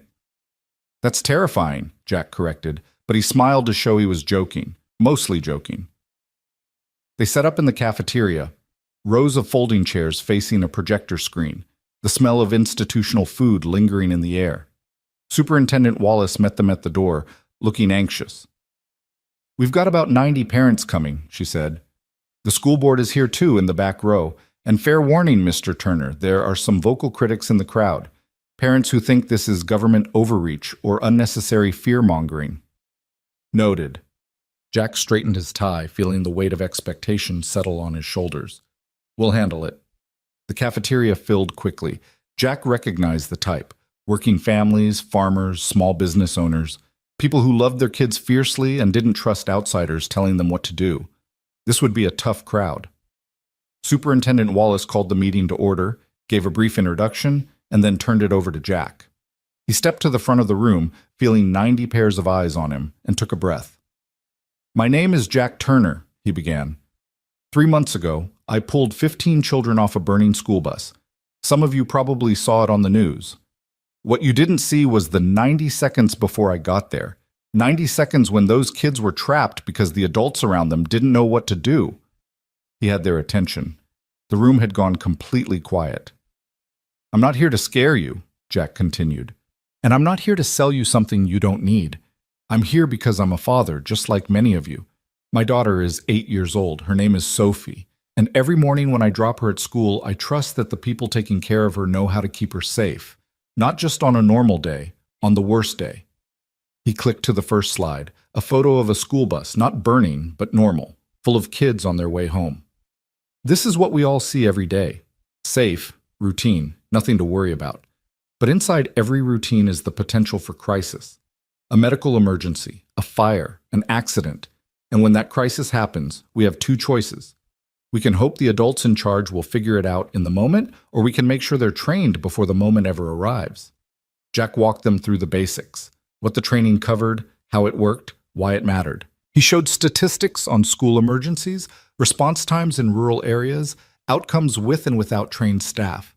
But he kept coming back to the human element, to stories instead of numbers. Last year in Michigan, a third grader went into anaphylactic shock from a bee sting on the playground, Jack said. The school had an EpiPen, but none of the staff on duty that day had been trained to use it. They called 911 and waited. By the time paramedics arrived, the child had stopped breathing. He survived, but he was in the hospital for a week, and he'll have neurological issues for the rest of his life. The crowd shifted uncomfortably. Jack pressed on. 2 years ago in Ohio, a fire started in a middle school science lab. The alarm went off, but in the chaos of evacuation, a special needs student got separated from his aide. Staff didn't realize he was missing until they were outside. He hid in a bathroom, terrified of the noise and confusion. Firefighters found him unconscious from smoke inhalation. He died 3 days later. "This is exactly what I was afraid of," a voice called out from the back. A man stood, 30s, wearing a feed store cap, arms crossed defensively. "You're trying to terrify us into buying your services." "No," Jack said calmly. "I'm telling you the truth. These things happen. Not often, thank God, but they do happen. And when they do, training makes the difference between a scary story and a tragedy." "My kids are fine," the man insisted. "Schools have been running for 100 years without this kind of thing." "You're right, they have." Jack nodded. "And for 100 years, kids have died in preventable accidents because adults didn't know what to do. We wear seatbelts now because we learned they save lives. We have fire extinguishers because we learned they prevent disasters. This is the same thing, learning from past tragedies to prevent future ones." Another parent stood, a woman this time, younger, holding a toddler on her hip. "My daughter is in kindergarten here. She's already anxious about being away from me. If you start drilling them on emergencies, won't that make it worse?" "That's a fair concern," Jack said, "and that's why we don't drill the kids. We train the staff. Your daughter won't know anything is different except that her teachers are more confident, more prepared. Kids pick up on adult anxiety. If the adults are calm and trained, kids feel safer, not more scared." He clicked to a new slide, photos from a training session Diana had run last week with Myers Industries' internal security team. "This is what our training looks like. It's practical, hands-on, focused on real scenarios. We're not teaching combat tactics or worst-case disasters. We're teaching how to use a fire extinguisher, how to perform CPR, how to coordinate an evacuation, how to communicate with emergency services. Basic skills that can save lives." "And how much is this costing us?" another voice called out. "The district's already broke. We can't afford fancy consultants." Superintendent Wallace stood. The cost is covered by a state safety grant that we've already been awarded. This training won't cost the district or taxpayers a single additional dollar. That shifted the mood in the room. Mutters of conversation, some nodding heads. Jack seized the moment. Look, I get it. You don't know me. You don't know if this is legitimate or just another person trying to profit off fear. So let me tell you who I am. Jack turned off the projector, stepped forward so nothing was between him and the crowd. I grew up in Riverside, 30 miles from here. Went to public schools just like your kids. My dad worked construction. My mom was a nurse. I became a mechanic because I liked working with my hands. Married my high school sweetheart, had a daughter, built a small business. He paused, the words catching in his throat. 3 years ago, my wife died of cancer. Left me with a little girl and a garage I could barely keep running. I was broke, exhausted, and barely holding it together. But I kept showing up because that's what you do when you're a parent. You show up. The room was silent now, completely focused on him. He answered questions. Diana demonstrated some of the training techniques, and by the end, even some of the skeptics were nodding along. When Superintendent Wallace called for a show of hands, who supported moving forward with the training, over 3/4 of the room raised their hands. Motion carries, Wallace said, looking relieved. Mr. Turner, it looks like we're moving forward with your program. Jack felt the tension drain from his shoulders, replaced by exhausted relief. They'd done it. They'd saved the contract and, more importantly, made a real case for why this work mattered. After the meeting, parents came up to shake Jack's hand, to thank him, to share their own stories of emergencies and close calls. The man in the feed store cap, Tom, his name turned out to be, approached last, looking embarrassed. I was rough on you earlier, Tom said, but I heard what you said about your wife, and I just wanted to say, I'm sorry. Lost my brother in a farm accident a few years back. Probably wouldn't have happened if someone had known proper safety protocols. I'm sorry for your loss, Jack said, shaking his hand, and thank you for keeping me honest. We need questions like yours to make sure we're doing this right. Tom nodded, satisfied, and left. Diana appeared at Jack's elbow, grinning. Boss, you were incredible. I've never seen someone win over a hostile crowd like that. It wasn't hostile, they were just protective of their kids. Can't fault them for that. Still, you did good. They packed up and drove back to Indianapolis, Diana chattering about how they should incorporate elements of tonight's presentation into their standard pitch. Jack listened with half his attention, the other half already thinking about Sophie, about getting home, about the weekend ahead. When he finally walked through his front door at 10:30, he found Sophie asleep on the couch, a book on her chest. Mrs. Chen sat in the armchair, knitting. She insisted on waiting up for you, Mrs. Chen said softly. Made it to 9 before she crashed. Thank you for staying with her. Jack pulled out his wallet, but Mrs. Chen waved him off. Put that away. After what you did, pulling those children from the bus, you think I'd charge you for watching your daughter? She gathered her knitting. That sweet girl is welcome here any time. After Mrs. Chen left, Jack carefully lifted Sophie, carried her to her room, and tucked her into bed. She stirred slightly, mumbled, Dad? I'm here, baby. Go back to sleep. Did it go okay? The meeting? It went great. We're moving forward with the training. Sophie smiled without opening her eyes. Mom would be proud. Jack's throat tightened. Yeah, she would be. He kissed her forehead, turned off the light, and headed to his own room. But instead of going straight to bed, he sat on the edge and pulled out his phone, found Rachel's number and sent a text. Lincoln Elementary is a go. Thanks for believing I could do this. Her response came within seconds. Never doubted it for a moment. Congratulations, Jack. You're changing lives. Jack set his phone aside, feeling something settle in his chest, a sense of rightness, of being exactly where he was supposed to be, doing exactly what he was meant to do. It had been a long time since he'd felt that way. Since before Sarah got sick, probably. Since before life became about just surviving instead of actually living. Maybe Rachel was right. Maybe it was time to stop waiting for permission to believe in himself. Maybe it was time to accept that he'd earned his place here, that he deserved the good things happening, that he was allowed to be proud of what he was building. The weekend brought another dinner at Rachel's house, this time with Jack bringing steaks to grill and Rachel providing everything else. The girls played in the pool while Jack manned the grill and Rachel brought out salad and sides. It felt domestic, comfortable, like something they'd been doing for years instead of weeks.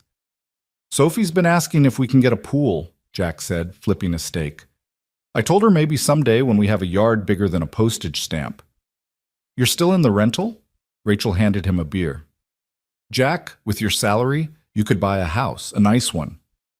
"I know, I'm just—" Jack paused, trying to find the words. "It's the house we brought Sophie home to from the hospital, the house where Sarah lived. Moving feels like leaving her behind." Rachel was quiet for a moment. "Can I tell you something? When my sister died, I kept her apartment for 2 years. Paid rent on a place I never visited, just couldn't let it go. It had all her things, all these pieces of who she was, and I thought if I got rid of it, I'd be erasing her." "What changed?" "Emma asked me why her mom didn't have any pictures in our house, and I realized I'd been so busy preserving a shrine no one visited that I'd forgotten to keep her memory alive where it mattered, with her daughters." Rachel met his eyes. "Moving doesn't mean forgetting, Jack. It means making room for new memories while honoring the old ones." Jack absorbed this, turning it over in his mind. "Is it that obvious I'm stuck?" "You're not stuck. You're healing. There's a difference." Rachel smiled gently. "But maybe it's time for the next step in that healing." Before Jack could respond, Sophie's voice rang out.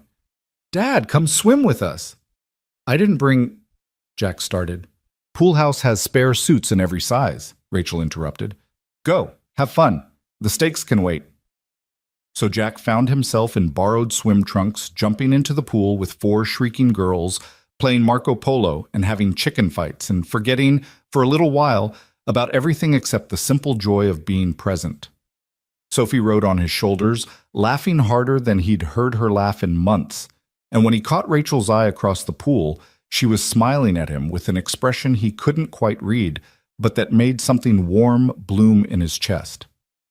Later, after dinner, after the girls had exhausted themselves and were watching a movie inside, Jack and Rachel sat by the pool as the sun set. The evening had turned cool enough that Rachel had draped a blanket over her shoulders. "Thank you for this," Jack said, "for including us. It means a lot to Sophie. To me, too. You don't have to thank me. I like having you here." Rachel hesitated, then added, "I like having friends who understand what it's like to be a single parent, to build something from nothing, to keep going when you want to quit." "Is that what we are? Friends?" "I hope so." Rachel looked at him directly. "Unless you only see me as your boss, in which case we should probably establish some boundaries." Jack considered this. Their relationship had evolved beyond simple employer-employee weeks ago. They had coffee together most mornings, talked about things that had nothing to do with work, shared pieces of their lives that went deeper than professional courtesy. And moments like this, sitting by the pool, talking in the gathering dark, felt like something more than business networking. "No," he said, "you're not just my boss. You're a friend. A good one." Rachel's smile was genuine, reaching her eyes. "Good, because I could use more of those."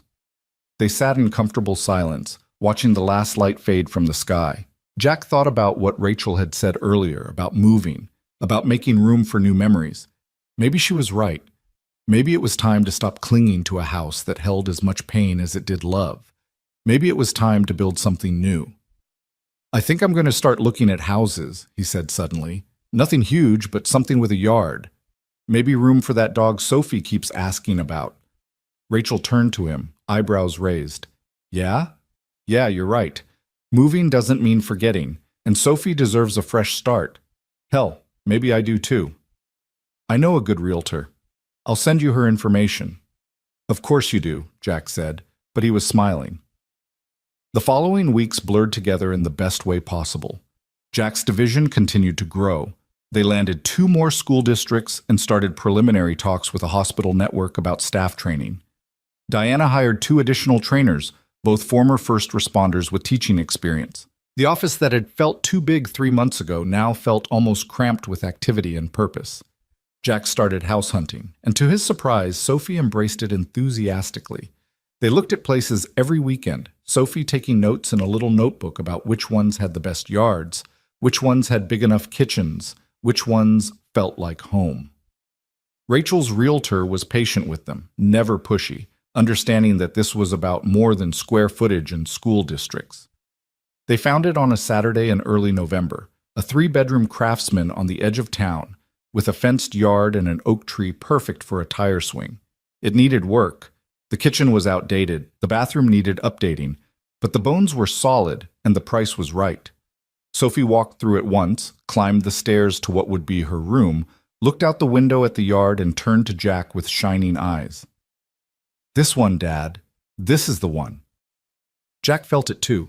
Something about the house just felt right, like it was waiting for them, like it could be home.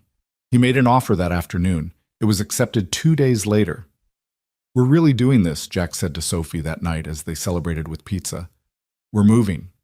Sophie was quiet for a moment, then asked, "Can we bring Mom's things? Her photos, and the quilt she made, and her books?" "Of course, baby. We're bringing all of it. Mom's a part of our family, and she'll be part of our new home, too." Sophie nodded, satisfied. Then she grinned. "And can we get a dog now?" Jack laughed, the sound surprising him with its ease. "Yeah, Soph, we can get a dog." The closing took 3 weeks. During that time, Jack found himself at Myers Industries late one evening, going over contracts for the hospital training program. Rachel appeared in his doorway around 8, 2 cups of coffee in hand. "Thought you might need this," she said, handing him one. "You're a mind reader." Jack accepted the coffee gratefully. "What are you still doing here?" "Same as you. Too much work, too little time." Rachel settled into the chair across from his desk. "What about the house? Congratulations." "Thanks. We close next Friday.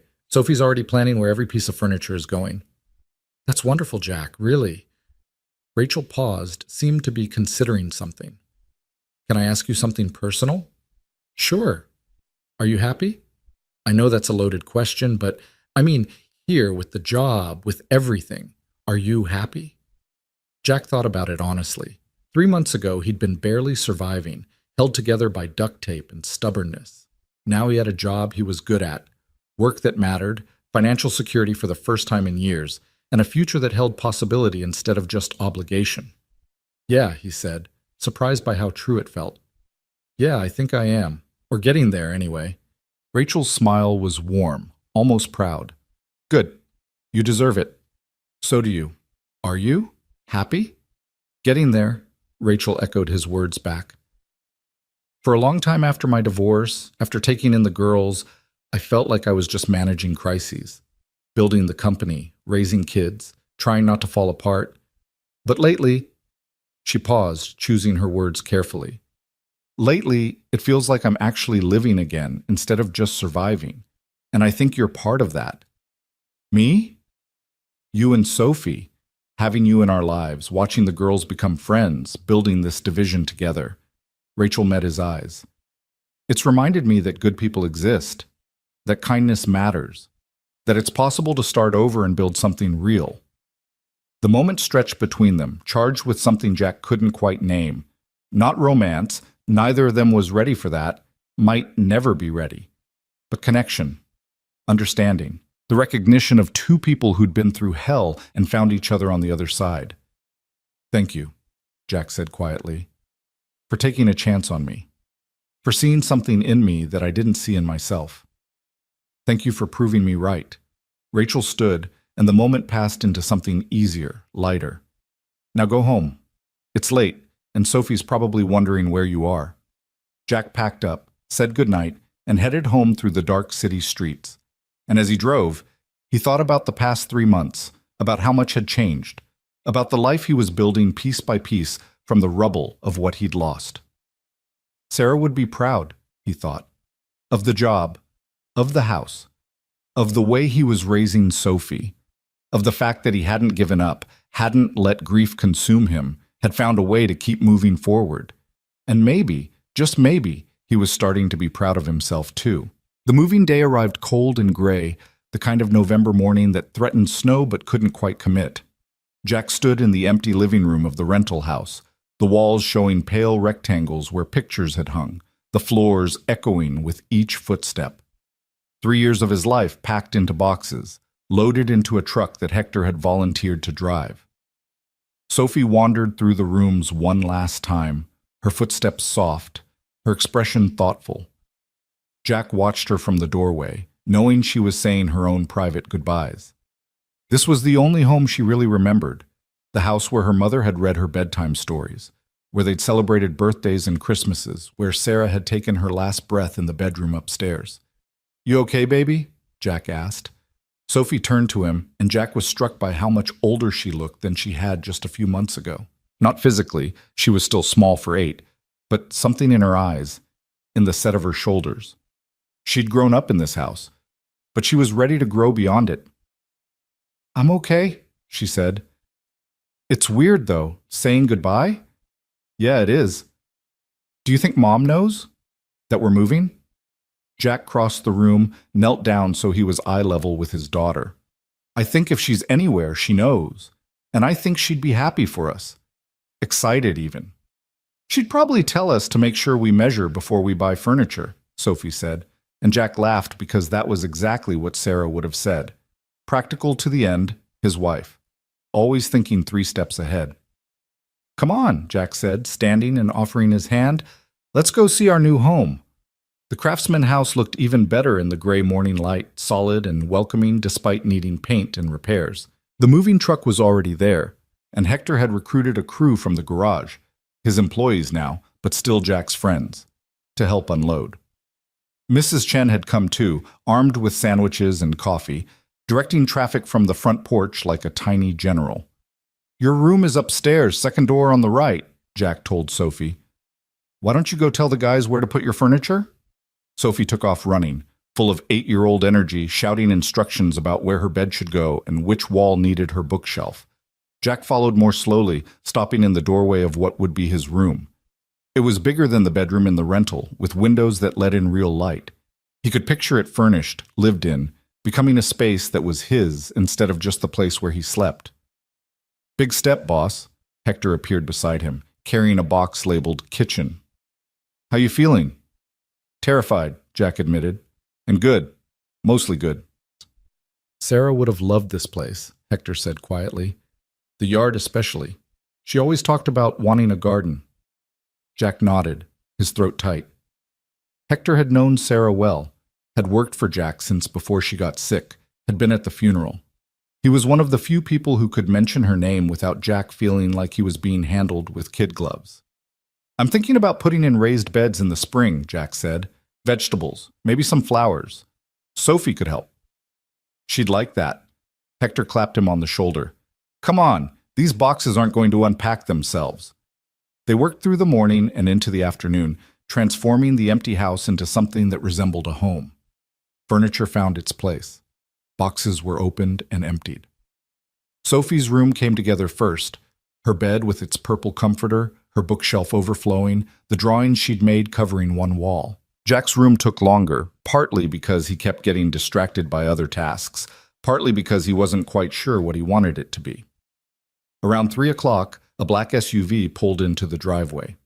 Jack looked up from the box he was unpacking, his clothes wrinkled from storage, and saw Rachel climbing out, followed by the twins.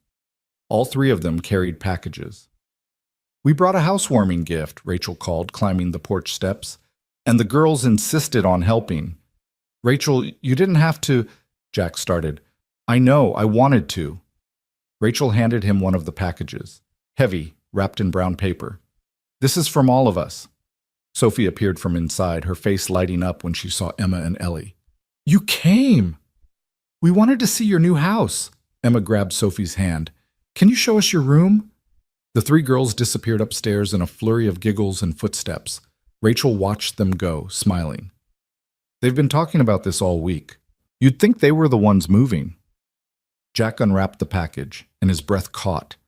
It was a framed photograph, the one from the newspaper, taken the day after the bus accident.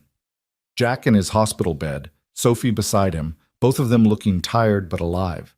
But Rachel had had it professionally printed and framed, and across the bottom someone had written in elegant script, "Heroes are made in moments, but their impact lasts forever."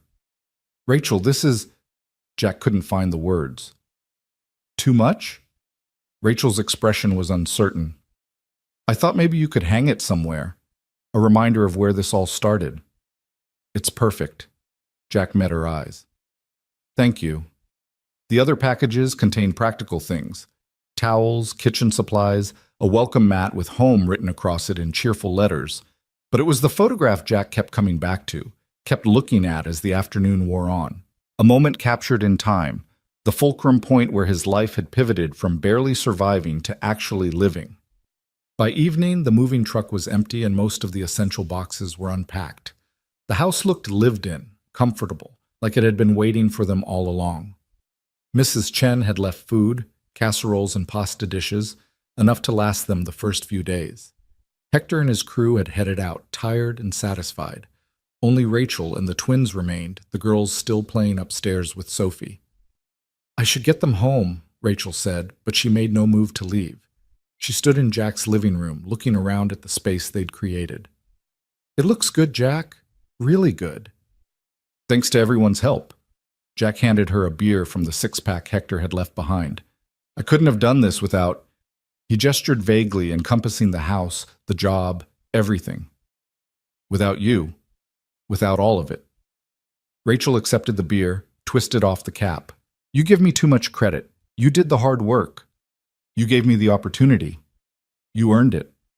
Rachel took a sip, then added, "Can I tell you something? That day at the crash, when I saw you pull Ellie out of the bus right before it exploded, I thought I was watching you die. I thought I was going to lose both of them and you. And in that moment, I made a promise to myself that if you survived, if you made it out, I'd find a way to thank you, to repay what you'd done. You didn't owe me—" "Let me finish." Rachel's voice was firm but kind. "I know you don't think I owe you anything. You've made that clear, but here's the thing. I didn't give you this job out of obligation. I gave it to you because after I made that promise, I spent weeks trying to figure out who you were. I called people, asked around, learned about your life, about Sarah, about the garage, about how you were barely holding on but never complained, never asked for help, just kept showing up." Jack felt exposed, vulnerable in a way he hadn't expected. No one had ever looked at his life that closely, had seen through the mask he wore to the struggle underneath. "And I realized," Rachel continued, "that you were exactly the person I needed. Not because you saved my daughters, though God knows I'll never forget that, but because you understand what matters. You understand that showing up is sometimes the hardest and most important thing you can do, and that's what this division needs. That's what I needed." The words settled between them, honest and raw. Jack took a long pull from his beer, buying time to compose himself. "I'm glad you found me then, even if it took a burning bus to make it happen." Rachel laughed, the tension breaking. "Not the introduction I would have chosen, but I'll take it." Footsteps thundered down the stairs. Sophie appeared, followed by the twins, all three of them talking at once about the tire swing Jack had promised to install, and the puppy they were definitely going to get, and a million other plans for the house and yard. "Can we come back this weekend?" Ellie asked, tugging on Rachel's sleeve. "Sophie said her dad's going to the animal shelter to look at dogs." Rachel raised her eyebrows at Jack. "Is he now?" "Apparently," Jack said, caught between amusement and exasperation, "though I don't remember committing to this weekend specifically." "Please." All three girls turned to him with identical, pleading expressions. It was like being hit by a tsunami of hope and big eyes. "Fine," Jack relented. "Saturday afternoon, but I'm not promising we're bringing a dog home that day. We're just looking." The girls cheered and Rachel mouthed "good luck with that" over their heads. Jack knew he was doomed. One visit to the shelter and Sophie would find a dog that needed them, and he'd cave like he always did when it came to his daughter. But maybe that was okay. Maybe it was time to add more life to their lives, to fill the house with noise and chaos and love. After Rachel and the twins left, Jack and Sophie ate leftover casserole sitting on the floor of the living room because the dining table wasn't set up yet. They talked about school and Sophie's friends and what color they should paint her room. Normal things, easy things, the kind of conversation Jack had missed during the years when everything was hard and heavy. "Dad?" Sophie asked as they were cleaning up. "Are you happy we moved?" "Yeah, baby, I really am." "Me too." Sophie carried her plate to the kitchen, then turned back. "I think Mom would like it here. It feels like a place where happy things could happen." Jack's chest tightened with love for this wise, wonderful little girl. "I think you're right." That night, Jack lay in bed in his new room, listening to the unfamiliar sounds of the house settling around him. Different creaks and groans than the rental, different patterns of light through the windows. It should have felt strange, but instead it felt like possibility, like a blank page waiting to be written on. His phone buzzed, a text from Rachel. "The girls can't stop talking about the new house. Thanks for including them in your big day." Jack typed back, "Thanks for being part of it. Means more than you know." He set the phone aside and closed his eyes, and for the first time in 3 years, he fell asleep quickly, deeply, without the weight of worry pressing down on his chest. The weeks that followed settled into a new rhythm. Jack's division continued to grow. They landed the hospital network contract, added 2 more school districts, and started preliminary talks with a manufacturing company about workplace safety training. The team expanded to 10 people, all of them good, all of them dedicated to the work. Jack found himself actually enjoying the management side of things, the challenge of building something from nothing and watching it take shape.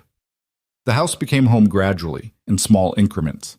Jack painted Sophie's room the pale purple she'd chosen. He fixed the leaky faucet in the bathroom, replaced the outdated light fixtures in the kitchen, started planning the spring garden. On weekends, he worked on the yard, raking leaves, trimming bushes, installing that tire swing under the oak tree. Normal things, dad things, things he'd been too stressed and exhausted to do at the rental. And true to his word, they went to the animal shelter that Saturday. Jack had braced himself for the onslaught of puppy eyes and wagging tails, had prepared his defenses for why they should wait, why they should think about it more carefully. But then Sophie had found Max, a 3-year-old mixed breed with scruffy brown fur and one ear that flopped while the other stood up. The dog had been at the shelter for 6 months, the volunteer explained, because people wanted puppies, not adult dogs with uncertain pedigrees. Max had walked right up to Sophie, sat down at her feet, and looked up at her with an expression that clearly said, "I've been waiting for you." And that was that. They brought Max home that afternoon, along with a bed and toys and enough supplies to stock a pet store. "He's perfect," Sophie declared, watching Max explore the backyard with cautious optimism. "He's exactly what we needed." And she was right. Max brought an energy to the house that had been missing, a sense of life and warmth that filled the empty spaces. He followed Sophie everywhere, slept at the foot of her bed, and greeted Jack at the door every evening with enthusiastic tail wags. It was like the final piece of their new life clicking into place. Rachel and the twins came over regularly, and the girls would play in the yard with Max while the adults sat on the porch, talking about work and life and everything in between. Jack learned that Rachel played piano, that she'd wanted to be a concert pianist as a girl before pragmatism and her father's expectations steered her toward business. He learned that she'd been working 16-hour days for years, building Myers Industries into what it was, barely taking time for herself. "I'm trying to do better about that," Rachel admitted one evening in mid-December. They were on Jack's porch, bundled in coats, watching the first real snow of the season fall. The girls were inside making hot chocolate with more marshmallows than liquid. Work-life balance, actual hobbies, being present instead of just busy. "How's that going?" Jack asked. "It's going," Rachel smiled. "Having friends outside work helps. Having a reason to leave the office at a reasonable hour. Glad I could provide that reason." "You have no idea." Rachel turned to him, her expression serious. "Before you came along, before the accident, I was drowning. I didn't even realize how much I'd let work consume me until I had something, someone, to pull me back." Jack didn't know what to say to that. The idea that he'd somehow saved Rachel the way she'd saved him felt too big, too circular. But maybe that was how it worked. Maybe we all saved each other in small ways, just by showing up, by being present, by caring enough to pull someone back from the edge. The holidays approached, and Jack found himself facing his first Christmas in the new house with a mixture of anticipation and dread. Christmas had always been Sarah's holiday. She'd loved decorating, baking, making everything magical for Sophie.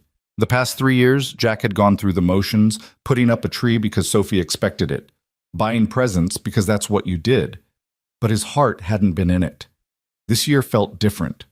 Sophie wanted to decorate the house, wanted to bake cookies, wanted to make it special. And Jack found he wanted that too.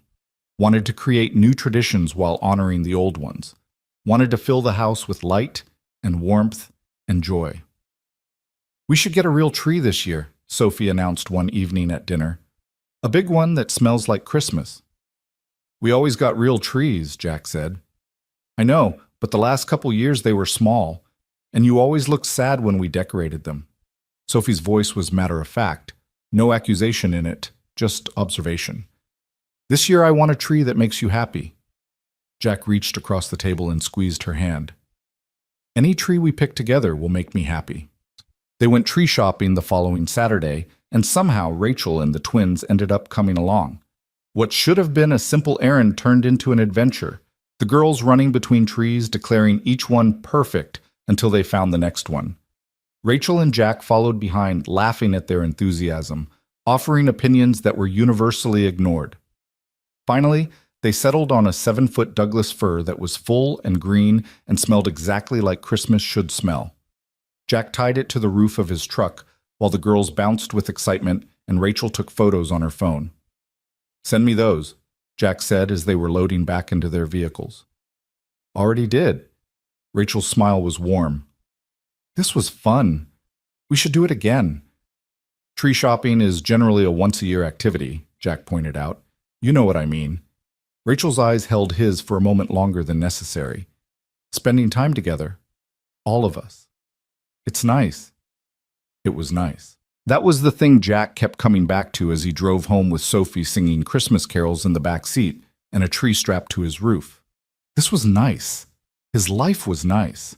Not perfect, not without challenges, but fundamentally, genuinely good, in a way it hadn't been in years.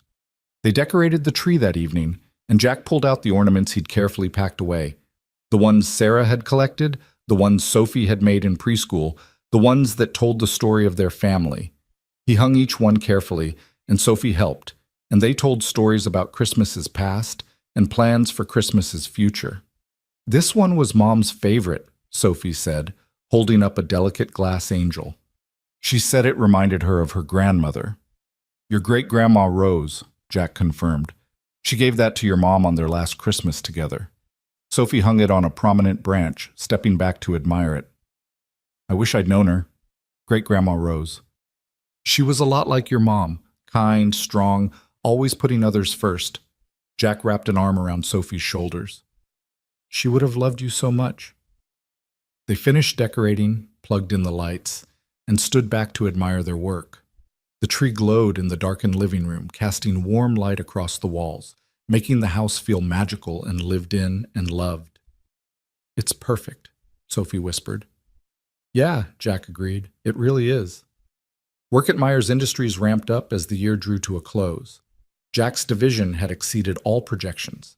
They'd trained over 500 people, signed contracts worth millions, and established themselves as legitimate players in the emergency preparedness field. Rachel called a meeting in mid-December to discuss the year-end numbers and plan for the next year. "What you've built here is remarkable," Rachel told Jack and his team, standing at the head of the conference room, her expression proud. "In less than 6 months, you've created a division that's not only profitable but genuinely making a difference. School districts are reporting better response times, more confident staff, and parents who feel their kids are safer. That's impact. That's what we're here for." After the meeting, Rachel asked Jack to stay behind. He waited as the others filed out, curious and slightly nervous. Had he done something wrong? Missed something? "Relax," Rachel said, reading his expression. "This is good news. Sit." Jack sat. Rachel pulled out a folder, slid it across the table to him. "This is your year-end bonus," she said, "and a proposal." Jack opened the folder and his eyes widened. The bonus was substantial, more money than he'd made in his best year at the garage. But it was the proposal that really caught his attention. Rachel was suggesting they expand the division, double the staff, take on bigger clients. And she wanted Jack to transition from division head to vice president of emergency services. "VP?" Jack looked up at her, stunned. "Rachel, I've been here 6 months, and you've proven yourself 100 times over. You're a natural leader, Jack. Your team respects you, clients trust you, and you understand both the technical and human sides of this work better than anyone I've ever met." Rachel leaned forward, I'm not offering this out of sentiment. I'm offering it because it's the right business decision. Jack read through the proposal, his mind spinning. More responsibility, yes, but also more resources, more impact, more opportunity to build something that really mattered. A salary that would let him not just provide for Sophie, but give her opportunities he'd never dreamed of. Stock options that could mean real financial security for their future. Can I think about it? He asked. Of course, take the holidays. We'll talk in January. Rachel smiled. But Jack? Say yes. You've earned this. That evening, Jack sat Sophie down and explained the opportunity. She listened carefully, asked smart questions about what it would mean for their time together, whether he'd be traveling more, if it would change things at home. It might mean I'm busier sometimes, Jack admitted. More responsibility usually means more work, but it also means I can give you things I couldn't before. Better schools if you want them, camps and activities, college, without worrying about loans. Sophie was quiet for a long moment, absently petting Max, who had his head in her lap. Then she said, Mom always told me that the best things in life aren't stuff. They're people and time and love. Jack felt his throat tighten. She was right. But she also said it's okay to want things to be better, to work hard and build something. Sophie looked up at him. Are you going to be happy doing this? Or are you going to be stressed and worried all the time like you were at the garage? It was such a perceptive question, so much wiser than her years. Jack thought about it honestly. I think I'll be challenged, sometimes stressed probably, but happy? Yeah, I think I will be. Then you should do it. Sophie's voice was certain. We'll be okay, Dad. We're always okay when we're together. Jack pulled her into a hug. This remarkable little girl who'd grown up too fast but somehow stayed wise and kind through all of it. When did you get so smart? I keep telling you, Sophie said, her voice muffled against his chest. I get it from you. Christmas arrived bright and cold, the kind of perfect winter day that looked like a greeting card.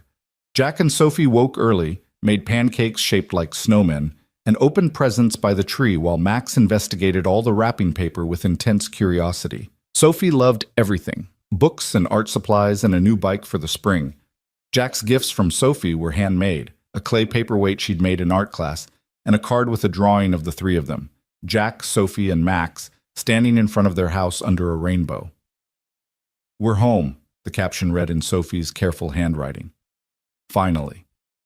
Jack held that card for a long time, feeling something break open in his chest.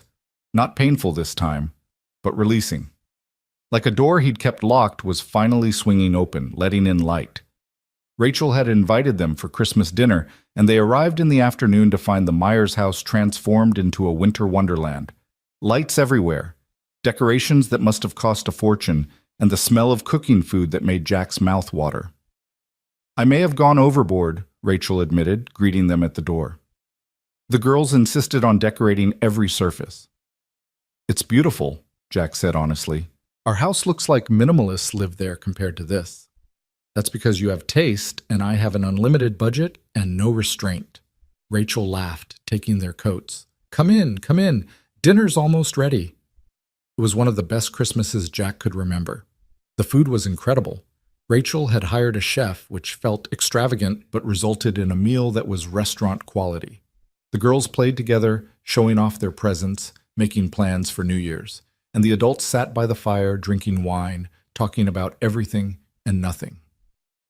I wanted to thank you, Rachel said during a quiet moment when the girls were occupied in the other room, for being part of our lives this year, for letting us be part of yours. You don't have to thank me for that. I know, but I want to. Rachel's expression was soft, vulnerable.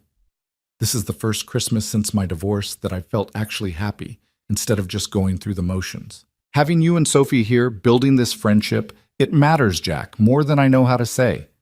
Jack understood because he felt the same way. For 3 years, he'd been going through the motions, performing the rituals of life without really living. And somehow, through tragedy and circumstance and sheer chance, he'd found his way back. Not to who he'd been before, that person was gone, changed irrevocably by loss, but to someone new, someone who could be happy again, who could build and hope and plan for a future that held more than just survival. It matters to me too, Jack said quietly. All of it. The job, yes, but more than that. The friendship. The feeling that we're building something good. Rachel held his gaze, and Jack saw understanding there. Recognition of something they both needed but couldn't quite name. Not romance, neither of them was ready for that, might never be ready. But connection. Partnership. The knowledge that they weren't alone in navigating the complicated terrain of single parenthood and building lives from broken pieces. To building something good, Rachel said, raising her wine glass. Jack clinked his glass against hers. To building something good. The evening ended with the girls performing an impromptu play they'd written about a princess and a dragon and a brave knight, with Max playing the role of the dragon with confused enthusiasm. Jack and Rachel applauded, took photos, laughed until their sides hurt. And when it was time to leave, the goodbyes were warm and genuine, full of promises to do this again soon. Driving home through the quiet streets, Christmas lights twinkling in windows, Sophie asleep in the back seat, and Max curled beside her, Jack felt something settle in his chest. Peace. That's what it was. For the first time in 3 years, he felt at peace with his life, with his choices, with the direction he was heading. Sarah would be proud. He knew that with a certainty that went bone deep. Proud of the job, of the house, of how he was raising Sophie. Proud that he'd found a way to be happy again without forgetting her, without leaving her behind. She was still there in every good choice he made, every moment of joy he let himself feel, every time he chose hope over fear. "We did good this year, Sarah," Jack whispered to the darkness. "We're going to be okay." And for the first time since he'd stood at her graveside, watching them lower her casket into the ground, Jack believed it completely. The new year arrived with unseasonable warmth, as if the universe was offering Jack a gentle entry into what would become the most transformative period of his life. On January 2nd, he walked into Rachel's office and accepted the vice president position, shaking her hand across the desk while trying to ignore the way his heart hammered with equal parts terror and excitement. "You won't regret this," Rachel said, and her smile was genuine, proud. "You're going to do amazing things, Jack." "I hope you're right," Jack replied, but he was smiling too, feeling the weight of possibility settle on his shoulders like a mantle he was finally ready to wear. The promotion meant changes, some immediate and some gradual. Jack's office moved to the 15th floor, the executive level, with views of downtown Indianapolis that still made him pause sometimes to marvel at how far he'd come. His team doubled in size as they brought on new trainers and administrative staff. The contracts grew larger and more complex, a major university system, a chain of hospitals, even preliminary talks with the state government about statewide emergency preparedness protocols. But the biggest change was internal, something Jack felt more than saw. He'd spent 3 years in survival mode, making decisions based on fear and desperation, always waiting for the other shoe to drop. Now, for the first time since Sarah's diagnosis, he was making choices from a place of strength, planning for a future instead of just trying to survive the present. It was liberating and terrifying in equal measure. Diana became his director of operations, a promotion she'd earned 10 times over with her dedication and skill. She hired 2 assistants and started developing a training certification program that could scale nationally. Hector called one evening to say the garage was doing well, that he'd hired 2 more mechanics, and was thinking about expanding into commercial fleet maintenance. Life was moving forward, pieces clicking into place, and Jack was learning to trust that maybe, just maybe, things could stay good. Sophie thrived in the new house, making friends in the neighborhood, bringing home report cards that made Jack beam with pride. She joined the school choir and started taking piano lessons, showing an aptitude that reminded Jack of Sarah's musical inclinations. Max grew from cautious shelter dog to confident family member, his tail always wagging, his presence a constant source of comfort and joy. And through it all, Rachel was there. Not hovering, not managing, but present. They fell into a routine of coffee most mornings, talking about work, but also about life, about the challenges of single parenthood, about the weight of responsibility and the unexpected moments of grace. Their friendship deepened into something Jack hadn't had since Sarah died, a true partnership, someone who understood him at a fundamental level. It was in late January when things shifted, subtle but unmistakable. Jack was working late on a proposal for the state contract, the office quiet around him, when Rachel appeared in his doorway with 2 cups of coffee and a tired smile. "Thought you could use this," she said, settling into the chair across from his desk with the ease of familiarity. "You're a lifesaver." Jack accepted the coffee gratefully. "This proposal is going to be the death of me. The state wants everything: comprehensive training, ongoing support, real-time response coordination, but their budget is barely enough to cover half of it. So get creative. That's what you're good at." Rachel sipped her own coffee, watching him with an expression Jack couldn't quite read. "You have a gift for making things work that shouldn't work on paper." "I learned that from 3 years of keeping a failing garage afloat," Jack said wryly. "You learned it from being you, from never giving up even when giving up would have been easier." Rachel paused, seemed to be weighing her words. "Can I tell you something? That day you came in for your first interview, I already knew I was going to offer you the job. The interview was just confirmation." Jack looked up, surprised. "You knew?" "I knew, because I'd spent 3 years remembering the mechanic who'd fixed my car in the middle of the night and refused payment. 3 years wondering what kind of person does that, what drives someone to help a stranger without expecting anything in return. And when you saved my daughters, when I realized you were the same man—" Rachel's voice caught slightly. "I knew I'd found someone rare. Someone who understands that the measure of a person isn't what they achieve, but who they help along the way." The words hung between them, heavy with meaning Jack wasn't sure he was ready to examine. He set down his coffee cup carefully, trying to find a response that wouldn't cheapen what Rachel had just shared. "I'm just trying to do right," he said finally. "By Sophie, by the people who count on me. That's all I've ever tried to do." "I know, that's what makes you who you are." Rachel stood, and the moment shifted back to something easier, lighter. "Go home, Jack. The proposal will still be here tomorrow. Sophie needs her dad, and you need sleep." She was right, of course. Jack packed up his laptop and headed home, but her words stayed with him during the drive, during the quiet evening with Sophie, during the hours he lay awake staring at the ceiling. Something was changing between him and Rachel, something he couldn't quite name but could feel building like pressure before a storm. It wasn't romance, or not just romance. It was recognition, understanding, the slow, careful building of something that could become whatever they needed it to be. February brought Sophie's 9th birthday, and Jack threw her a party at the house with a dozen screaming kids, pizza, and a cake shaped like Max that Sophie declared was the best cake in the history of cakes. Emma and Ellie were there, of course, and Rachel stayed to help manage the chaos, laughing as kids ran through the house playing some complicated game that seemed to involve a lot of shrieking and zero discernible rules. "This is what childhood should look like," Rachel said, watching the girls disappear upstairs in a pack, loud and messy and full of joy. "It's definitely loud," Jack agreed, picking up abandoned paper plates. "I'm going to be finding cake frosting in weird places for weeks." "Worth it, though." Rachel grabbed more plates, helping him clean. "Look at her face. When was the last time you saw Sophie that happy?" Jack looked toward the stairs where Sophie had gone, and his chest tightened with love and gratitude. Rachel was right. This was what he'd been fighting for through all the hard years.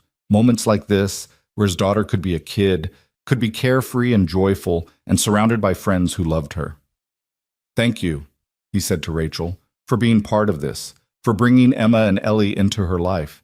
She was lonely before, I think. I didn't realize how much until now." "She wasn't the only one," Rachel said softly, and when Jack met her eyes, he saw understanding there, the same recognition he'd been feeling. They were both lonely, both building lives from broken pieces, both learning to trust that good things could last. The moment was interrupted by a crash from upstairs, followed by Sophie's voice calling, "It's okay, nobody's hurt. Well, Max is confused, but he's fine." Jack and Rachel looked at each other and burst out laughing, the tension breaking into something warm and easy. They climbed the stairs together to assess the damage. Apparently someone had knocked over a lamp while demonstrating a cartwheel, and the rest of the party passed in controlled chaos that somehow never quite tipped into disaster. Later, after the guests had left and Sophie was crashed on the couch in a sugar coma, Rachel lingered in the doorway while Jack cleaned up the last of the party debris. "I should go," she said, but she didn't move. "Let you have your evening. You don't have to rush off. Jack straightened, wadding up a trash bag. Unless you have somewhere to be? The twins are at my sister-in-law's for the night. She's been wanting more time with them. Rachel leaned against the doorframe, her expression thoughtful. So no, nowhere to be. Stay for dinner then. I'm just going to order Chinese, nothing fancy, but there's plenty. Rachel hesitated, and Jack could see her weighing something, making a decision. Finally, she nodded. Okay, yeah, I'd like that. They ordered too much food, Jack's usual habit, born from years of never quite knowing when he'd be able to afford the next meal, and ate at the kitchen table while Sophie snoozed in the living room and Max begged shamelessly for scraps. The conversation flowed easily, touching on work and the kids and a new book Rachel was reading. But underneath it all, Jack felt that same undercurrent of something shifting, changing, becoming more than it had been. Can I ask you something personal? Rachel said as they were cleaning up the takeout containers. Sure. Do you ever think about dating again? I mean, it's been 3 years since Sarah passed, and you're young, Jack. You have a whole life ahead of you. The question caught Jack off guard. He rinsed a plate slowly, buying time to formulate an answer. Sometimes, but honestly, between Sophie and work and just learning how to be okay again, I haven't had the energy to think about it seriously. Would you want to? Eventually, I mean. Jack turned to face her, studying her expression. She looked genuinely curious, not judgmental or pushing. I don't know. Maybe. If I met someone who understood my life, who got that Sophie comes first, who didn't expect me to be someone I'm not. He paused. What about you? Do you think about dating? Rachel laughed, but it was tinged with sadness. Sometimes, but my track record isn't great, and finding someone who isn't intimidated by a woman who runs a company and raises 2 kids alone, she shrugged. It's not easy. Most men either want to fix me or resent that I don't need fixing. You don't need fixing, Jack said firmly. You're doing an incredible job with the girls, with the company, with everything. So are you. With Sophie, with the division, with rebuilding your life. Rachel met his eyes, and Jack saw something vulnerable there, something that made his heart skip. Maybe we're both doing okay on our own. Maybe we are, Jack agreed quietly. The moment stretched between them, charged with possibilities neither of them seemed quite ready to name. Then Sophie stirred in the other room, calling for Jack, and the spell broke. Rachel gathered her things, said goodnight, and left Jack standing in his kitchen, wondering what had just happened and what it might mean. March brought the state contract approval, a massive win that meant Jack's division would be training emergency personnel across Indiana. The announcement made the local news, and Jack found himself doing interviews talking about the importance of preparedness and the lessons learned from the bus accident. It felt surreal, being the public face of something this big, but he was learning to lean into the discomfort, to trust that he belonged in these spaces even when imposter syndrome whispered otherwise. The expanded work meant longer hours and more travel. Jack hired a new deputy director to help manage the day-to-day operations, a former fire chief named Marcus who had 30 years of experience and a gift for cutting through bureaucratic nonsense. With Marcus handling implementation, Jack could focus on strategy and growth, on building relationships with key stakeholders, and positioning the division for long-term success. But the increased responsibility also meant less time at home, less time with Sophie. He tried to be present when he was there. No phone at dinner, dedicated homework help time, weekend adventures that were just the two of them. But he saw the way Sophie's face fell when he had to cancel plans for a work emergency. Saw her disappointment even when she tried to hide it behind understanding smiles. I'm failing her, Jack confessed to Rachel one evening in late March. They were in her office, reviewing quarterly numbers, but Jack's mind was elsewhere. I promised myself when Sarah died that I'd always put Sophie first, and now I'm working 60-hour weeks and missing school events, and turning into the kind of father I swore I'd never be. You're not failing her, Rachel said firmly. You're providing for her, building a future for her, showing her what it means to work hard and build something meaningful. That's not failure, Jack. That's love. It doesn't feel like love when I'm missing her choir concert because I'm in Fort Wayne doing a contract negotiation. Rachel was quiet for a moment, then said, You know what Emma said to me last week? She said, I wish I could be brave like Sophie's dad. When I asked her what she meant, she said, You're brave because you help people even when it's scary, and that's what heroes do. Jack felt his throat tighten. Sophie told her that? Sophie talks about you constantly, about how proud she is of you, about the work you're doing, about how you're making the world safer for kids. Rachel leaned forward. She's not feeling neglected, Jack. She's feeling proud. There's a difference. I still should be there more. Then be there more. Delegate more work to Marcus and Diana. Set boundaries around your time. You're the VP. You have the authority to structure your schedule in a way that works for your life. Rachel smiled. You don't have to choose between being a good father and being good at your job. You can be both. It was permission Jack hadn't known he needed. He started leaving the office by 6 most days, making it home for dinner with Sophie. He blocked off weekends unless there was a genuine emergency, protecting that time for family. And he found that the work still got done, that the division still thrived, that he didn't have to sacrifice everything to be successful. April brought spring in earnest, and Jack finally started the garden he'd been planning. He built raised beds in the backyard, filled them with soil and compost, and let Sophie choose what to plant. She picked tomatoes and cucumbers and way too many varieties of peppers, consulting gardening books from the library with the same intensity she brought to everything. Rachel and the twins came over one Saturday to help plant, and the afternoon devolved into organized chaos. Dirt everywhere, Max trying to dig in the freshly turned soil, the girls planting seeds with more enthusiasm than precision. But by evening, they had a garden that looked like it might actually produce something, and the exhausted satisfaction on everyone's faces made the effort worthwhile. This is nice, Rachel said, washing dirt off her hands at the outdoor faucet. The girls were sprawled on the grass, exhausted, while Max lay between them like a furry guardian. I can't remember the last time I just played in the dirt and didn't worry about anything else. There's something therapeutic about it, Jack agreed, drying his hands on his jeans.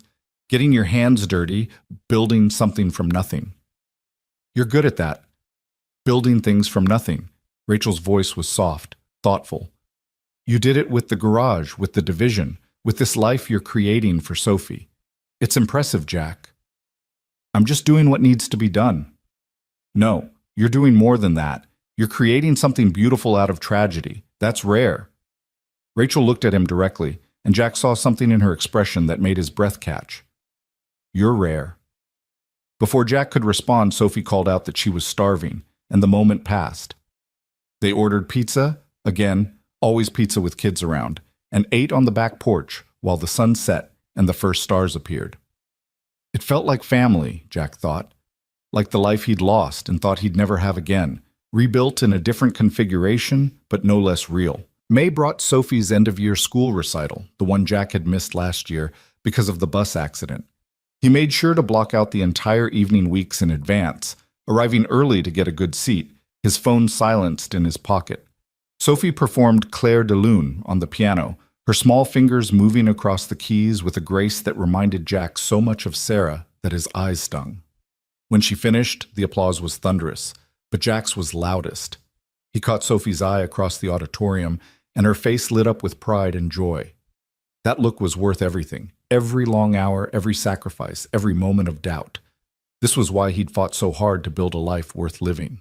For moments like this, when his daughter knew beyond doubt that she was loved, that she was his priority, that she mattered more than anything else in the world. Rachel and the twins were there too, having come to support Sophie. After the recital, they all went out for ice cream, the girls chattering excitedly about the performance and their summer plans. Jack and Rachel followed behind, listening to their daughter's enthusiasm, sharing small smiles that spoke of shared understanding. She's really good, Rachel said. Sophie, I mean, that piece is difficult, and she played it beautifully. Sarah used to play that song, Jack said quietly. When she was pregnant with Sophie, she'd play it every night, said it would help the baby recognize her voice after she was born. Rachel's hand found his arm, a gentle pressure of support. She'd be so proud, Jack, of both of you. I hope so, Jack managed, and Rachel squeezed his arm before letting go, the touch brief but meaningful. Summer arrived with heat and long evenings, and Jack took a week off in June to take Sophie on a real vacation, their first in years. They drove to the Smoky Mountains, hiked easy trails, splashed in cold streams, and stayed in a cabin that was rustic but comfortable. It was just the two of them and Max, no work calls, no emails, just uninterrupted time to be together. This is the best week ever, Sophie declared one evening as they roasted marshmallows over a campfire. Better than Disney World, probably. You've never been to Disney World, Jack pointed out, amused. Exactly. So this is automatically the best. Sophie grinned at him, marshmallow goo on her chin. Can we do this every summer? Just go somewhere and not think about anything else? Yeah, baby, we can do that. Jack made the promise knowing he'd keep it, that he'd protect this time with his daughter no matter what else was demanding his attention. Every summer, just you and me and whatever adventure we pick. Sophie's smile was brilliant, worth every sacrifice and struggle that had gotten them to this point. They stayed up late talking about everything and nothing, and when Sophie finally fell asleep in the cabin, Jack sat on the porch listening to the night sounds and feeling more at peace than he could remember being since before Sarah got sick. When they got back to Indianapolis, tanned and relaxed, Jack found his inbox overflowing and a message from Rachel asking him to call when he had time. He dialed her number while unpacking, putting her on speaker. "Welcome back," Rachel said, warmth evident in her voice. "How was the trip?" "Perfect. Exactly what we needed." Jack sorted through mail, tossing junk. "What's going on? Your message sounded important." "It is. Good important, though." Rachel paused, and Jack could hear the smile in her voice. "We got the federal grant, the one we applied for in March for the National Training Initiative. They approved it, Jack. All of it. $20 million over 3 years. Jack stopped unpacking, his hand frozen halfway to his suitcase. "What?" $20 million. To expand the division nationally, to develop the certification program, to build a training facility, everything we wanted, and more. Rachel's excitement was palpable. "This is huge, Jack. This changes everything." Jack sat down heavily on the bed, trying to process the magnitude of what Rachel was saying. "Are you serious?" "Completely. The official notification came yesterday. I've been dying to tell you, but I wanted to wait until you were back." Rachel laughed. "Congratulations, Jack. You've built something that matters. Something that's going to save lives across the entire country." After they hung up, Jack sat in his bedroom, staring at nothing, feeling the weight and wonder of what they'd accomplished. Less than a year ago, he'd been a struggling mechanic barely keeping his head above water. Now he was leading a division that would train emergency responders across America, that would save lives he'd never meet, that would ripple outward in ways he couldn't even imagine. "We did it, Sarah," he whispered to the empty room. "We actually did it."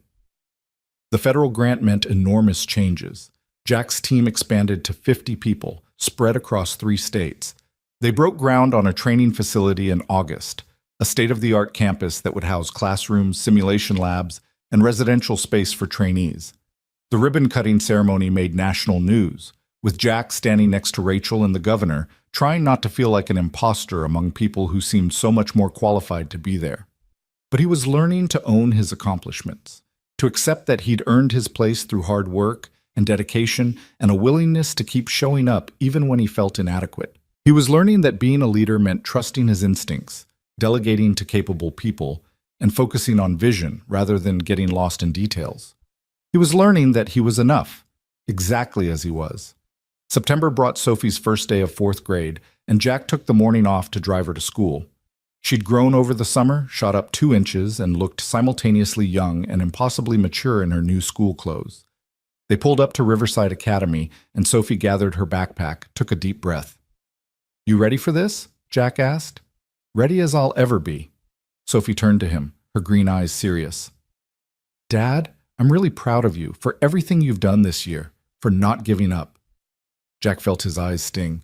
"I'm proud of you too, baby. Every single day." They hugged, and then Sophie was gone, racing toward the school where Emma and Ellie were waiting. Jack watched her go. This remarkable girl who'd grown up too fast but somehow stayed kind and brave through all of it. She'd be okay, he thought. They both would be. The year rushed toward its conclusion in a blur of work and life and small perfect moments. The training facility opened in October with the first class of 50 trainees from across the Midwest. Jack gave the opening address, talking about the importance of preparedness and the ripple effects of people who knew what to do when crisis struck. He talked about the bus accident, about the 15 children who went home because someone was there who knew how to help. And he challenged the trainees to be that person in their own communities, to be the difference between tragedy and survival. The speech went viral, shared thousands of times on social media, covered by news outlets across the country. Jack found himself recognized in airports and grocery stores, people stopping to thank him or share their own emergency stories. It was surreal and uncomfortable, but he learned to accept the attention with grace, to use his platform to promote the work rather than deflecting every compliment. Halloween came, and Jack took Sophie trick-or-treating with Rachel and the twins. The girls had coordinated costumes. Sophie was the Scarecrow from Wizard of Oz, Emma was Dorothy, and Ellie was the Tin Man. They'd tried to convince Jack and Rachel to dress up as the Lion and the Cowardly Witch, but the adults had held firm at simple autumn clothes and comfortable shoes for walking. Next year, Rachel said as they followed the girls from house to house, watching them laugh and trade candy and race ahead only to come running back. Next year, they'll probably be too cool to trick-or-treat with their parents. Don't say that, Jack protested. I'm not ready for her to be too cool for me. None of us ever are, Rachel said, her voice soft with understanding. But it happens anyway. They grow up and we learn to let go gradually, piece by piece. They walked in comfortable silence for a while, the evening cool and perfect, the neighborhood transformed by decorations and the magic of children's imagination. Jack felt Rachel's presence beside him like a warmth, solid and real, and realized that somewhere along the way she'd become essential to his life. Not just his boss, not just his friend, but something more. A partner in the truest sense, someone who understood him completely and accepted him anyway. Rachel, he said, stopping on the sidewalk while the girls ran ahead to the next house. Can I tell you something? She turned to him, eyebrows raised, curious. Of course. This year, everything that's happened, everything we've built, I couldn't have done any of it without you. And I don't just mean the job. I mean rebuilding my life, learning to be happy again, becoming someone Sophie can be proud of. Jack paused, searching for words. You gave me back my life, you and this opportunity, and your faith that I could be more than I thought I was. Rachel's eyes glistened in the streetlight. Jack, you gave that to yourself. I just opened a door. You're the one who walked through it. Maybe, but you opened the door. You saw something in me I didn't see in myself. Jack took a breath, feeling like he was standing on the edge of something significant. I guess I just wanted you to know that. How much it matters. How much you matter. They stood there on the sidewalk, surrounded by the sounds of Halloween, but somehow existing in their own bubble of understanding and possibility. Rachel reached out, took his hand, her fingers warm and solid in his. You matter too, she said quietly. To me, to the girls, to everyone whose life you've touched this year. You're making a difference, Jack Turner, a real, lasting difference. The girls came running back, bags heavy with candy, breathless with excitement, and the moment passed. But Jack kept Rachel's hand in his for a few more seconds before letting go, and when he did, they shared a smile that spoke of things unspoken but understood. November brought Thanksgiving, and Jack hosted for the first time in the new house. He invited Rachel and the twins, Mrs. Chen, Hector, and his family, Diana and her husband. The house filled with noise and laughter and the smell of turkey and all the traditional sides. They crammed around Jack's dining table, finally properly furnished, and went around sharing what they were thankful for. When it was Jack's turn, he looked around at the faces gathered there, his daughter, his friends, the people who'd become his chosen family, and felt his heart swell with gratitude so profound it almost hurt. I'm thankful for second chances, he said simply, for the opportunity to build something good from something terrible, for every person at this table who helped make that possible. Sophie squeezed his hand under the table, and Jack saw Rachel wipe her eyes across from him. They finished the meal, did dishes together in the kitchen while the kids played in the yard, and it felt like the most natural thing in the world. Like this was exactly where Jack was supposed to be, surrounded by people who loved him, building a life worth celebrating. December arrived with the first serious snow, and Jack took Sophie to pick out their Christmas tree, their second in the new house, but somehow this one felt even more significant. They chose an 8-footer that barely fit in the living room, decorated it with Sophie's ever-growing collection of ornaments, and stood back to admire their work. Better than last year? Jack asked. Different, Sophie said thoughtfully. But still perfect. On December 20th, the anniversary of the day Jack had first met Rachel 3 years ago, though neither of them had mentioned it, Jack got a call from Chief Morrison at the fire station. There was a ceremony, the chief explained, honoring volunteers who'd gone above and beyond. Would Jack be willing to attend?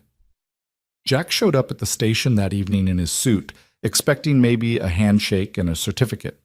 Instead, he walked into a room full of people, fellow firefighters, city officials, news cameras, and sitting in the front row, Rachel and the twins beside Sophie. "What's going on?" Jack whispered to Chief Morrison. "You're getting an award," the chief said with a grin. "Citizen Hero of the Year for the bus rescue and everything you've built since. Now get up there." The mayor gave a speech about courage and community service. Rachel was invited up to speak, and she talked about the man who'd saved her daughters twice, once by pulling them from a burning bus, once by refusing payment for fixing her car when she was desperate and alone. She talked about how one act of kindness could ripple outward, changing lives in ways we couldn't predict or measure. "Jack Turner didn't just save my daughters' lives," Rachel concluded, her voice strong despite the tears on her cheeks. "He reminded me that good people exist, that heroism isn't about grand gestures, but about showing up day after day and doing what's right even when no one's watching. He's building a legacy that will save countless lives, and it all started because he stopped to help a stranger on a dark highway 3 years ago." Jack received his award, a plaque and a medal that felt too heavy in his hands, and had to give an impromptu speech that he fumbled through, talking about community and the importance of being prepared and how everyone in the room was a hero in their own way. But his eyes kept going to Sophie sitting in the front row next to the twins, her face glowing with pride.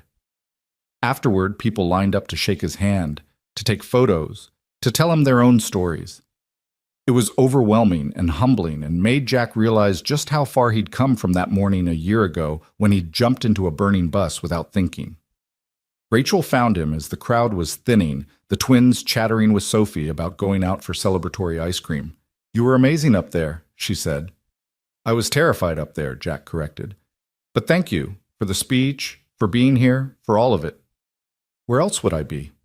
Rachel's smile was warm, genuine. "Jack, you're—" She paused, seemed to reconsider her words. "You're important to me, to all of us. Hope you know that." Jack did know. He'd felt it building all year, this connection between them that had started with tragedy and gratitude, but had grown into something deeper, something he wasn't quite ready to name, but couldn't ignore either. "You're important to me too," he said quietly. "More than I probably say enough." They stood there, the noise of the fire station around them fading into background, just looking at each other with understanding and possibility, and something that felt like the beginning of a new chapter. Christmas Eve arrived bright and cold, and Jack spent the morning finishing up work emails, determined to be completely unplugged for the holiday. He was putting in the last load of laundry when his doorbell rang. Rachel stood on his porch, bundled in a coat, looking nervous in a way he'd never seen her. "I know this is last minute," she said, "but I wanted to give you something before tomorrow's chaos. Just you, without the girls watching." She handed him a wrapped box, flat and rectangular. Jack invited her in, offered coffee, which she declined, and opened the gift with careful fingers. Inside was a framed photo he'd never seen before, the twins and Sophie from that first dinner at Rachel's house, all three girls laughing at something off camera, arms around each other, lit by summer evening light. "When did you take this?" Jack asked, his voice rough. "July, when we were at the pool." Rachel stepped closer. "I saw them together and thought about how they'd become sisters in all but name, how you'd become essential to our lives without either of us planning it. And I wanted you to have something that captured that." Jack couldn't speak past the lump in his throat.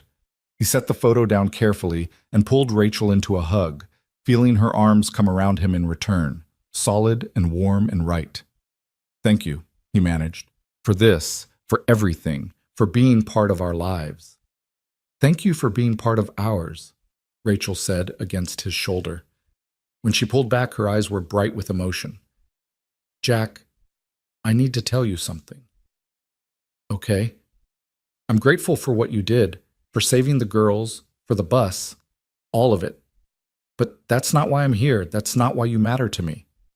Rachel took a breath, seemed to be gathering courage. You matter because you're kind and brave, and you make me believe in possibilities I thought I'd given up on. You matter because my daughters light up when they see you. You matter because when I think about my future, you're in it, not as an employee or even just as a friend, as something more. Jack's heart was pounding so hard he could hear it. Rachel, you don't have to say anything right now, Rachel said quickly. I know it's complicated. We're both still healing, both have kids to think about, both have careers that are demanding. But I wanted you to know how I feel. That this past year has been about more than gratitude for me. That I care about you, Jack. Deeply. Jack looked at this remarkable woman standing in his living room, bearing her heart, offering him something he hadn't known he was ready for. And he realized that maybe he was ready. Maybe he'd been ready for months, but had been too scared to admit it. Scared of betraying Sarah's memory, scared of risking the stability they'd built, scared of opening himself up to the possibility of loss again. But looking at Rachel, seeing the hope and vulnerability in her eyes, Jack realized that fear was a terrible reason to deny himself happiness. That Sarah wouldn't want him to spend the rest of his life alone, holding on to grief like it was all he had left of their love. That maybe, just maybe, it was okay to move forward while still honoring the past. I care about you too, Jack said, the words coming easier than he expected. I have for a while. Oops. I was just afraid to admit it, afraid of what it meant, afraid of rushing into something neither of us was ready for. And now? Rachel asked softly. Now I think maybe we don't have to rush. We can take our time, figure it out as we go, let it be whatever it needs to be. Jack took her hand, feeling the rightness of the gesture. But, yeah, I want you in my future too, as more than a friend. Rachel's smile was brilliant, transforming her face with joy. Yeah? Yeah. Jack smiled back, feeling lighter than he had in years. Let's see where this goes. They didn't kiss. That felt like too much, too soon, with emotions running high and years of complexity to navigate. But they held hands, talking softly about possibilities and concerns, and how to approach this with their daughters. About taking things slow, being thoughtful, protecting the friendship they'd built while exploring what else it could become. When Rachel finally left, Jack stood in his living room holding the photo of the three girls, feeling like he'd just stepped through another door into a future he hadn't dared imagine. Not replacing what he'd lost. He could never replace Sarah, but building something new, something good, something that honored the past while embracing the present. Christmas morning arrived with Sophie bouncing on his bed at dawn, full of excitement about presents and traditions and all the magic of the holiday. They opened gifts by the tree, made cinnamon rolls from scratch, called Mrs. Chen and Hector to wish them Merry Christmas. And at noon, they headed to Rachel's house for the dinner they'd planned weeks ago. The day was perfect, food and laughter and the girls putting on another impromptu play, this time about Santa's reindeer staging a union negotiation. Jack and Rachel shared knowing glances across the table, small touches when the girls weren't looking, the beginning of something neither of them could quite name, but both recognized as significant. As evening fell and they prepared to leave, Sophie pulled Jack aside in the hallway. "Dad, are you and Rachel dating?" Jack's heart skipped. "What makes you ask that? You keep smiling at each other, and you look happy, really happy, not pretend happy." Sophie's expression was serious but not upset. "It's okay if you are. I like Rachel, and Emma and Ellie are basically my sisters already." Jack knelt down, meeting his daughter's eyes. "We're figuring it out, seeing what happens. But Sophie, you'll always come first. Always. That will never change." "I know." Sophie hugged him tight. "But Dad, Mom would want you to be happy. She told me that. She said the most important thing was that we were happy, and if that meant moving on someday, that was okay." Jack held his daughter, feeling tears prick his eyes, feeling Sarah's presence like a benediction. She had known. Of course she'd known. She'd given them both permission to keep living, to find joy again, to build new loves without diminishing the old one. "Yeah, baby," he whispered into Sophie's hair. Yeah, she would want that. They drove home through the quiet streets, Christmas lights twinkling in windows, the world hushed and peaceful. Jack carried a sleepy Sophie inside, tucked her into bed, kissed her forehead. "Best Christmas ever," she murmured, already half asleep. "Yeah," Jack agreed. "It really was." He went to his own room, stood at the window looking out at his yard, at the life he'd built from ashes and determination and the kindness of a woman who'd seen potential where he'd seen only wreckage. In his pocket, his phone buzzed. A text from Rachel. "Thank you for today. For everything. For being you." Jack typed back. "Thank you for seeing me, for all of it. Merry Christmas, Rachel." A pause, then, "Merry Christmas, Jack. Here's to next year and all the possibilities it holds." Jack stood there in his bedroom, in the house he'd bought as a symbol of moving forward, and felt something settle in his chest that had been restless for 3 years. Peace. Not the peace of endings, but the peace of new beginnings. The peace of knowing that life could be hard and beautiful at the same time, that loss didn't preclude joy, that second chances were real and worth fighting for. Outside, snow began to fall, soft and steady, covering the world in white. Inside, Max padded down the hall and settled at Jack's feet, a warm presence in the darkness. Upstairs, Sophie slept peacefully, secure in the knowledge that she was loved beyond measure. And somewhere across town, Rachel was probably settling her own daughters for the night, thinking about the future they were all building together. Jack Turner had stopped at a railroad crossing one October morning and jumped into a burning bus without thinking. He'd saved 15 children that day, including 2 little girls whose mother would change his life forever, not with money or opportunity, though she'd given him both, but with recognition. With the understanding that sometimes the people who save us are the ones who need saving too. That heroism isn't about grand gestures, but about showing up day after day and choosing hope over despair, action over paralysis, life over mere survival. And standing in his bedroom, looking out at the falling snow, Jack understood that he hadn't just saved those children on the bus.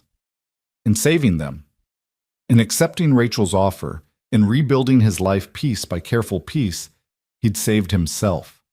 He'd found his way back from the darkness, not alone, but surrounded by people who'd become family, doing work that mattered, building a future that honored the past without being trapped by it. The morning sun had painted the fields gold when Jack stopped at that crossing a year ago. Now, on this Christmas night, he stood in the darkness and felt only light, only possibility, only the profound gratitude of a man who'd been given a second chance and had the courage to take it. Tomorrow would bring new challenges, new work, new moments to navigate the delicate balance of honoring what was lost while embracing what could be. But tonight, Jack simply stood in the quiet of his home and let himself feel it all, the grief and the joy, the past and the future, the weight of responsibility and the lightness of hope. "We did good, Sarah," he whispered to the darkness one more time. "We're going to be okay." And somewhere in the silence, in the space between heartbeats, Jack felt her answer in the steady certainty that filled his chest. They would be more than okay. They would be happy. Not in spite of everything they'd lost, but because they'd learned that life was precious and fragile and worth fighting for, even, especially, when it seemed impossible.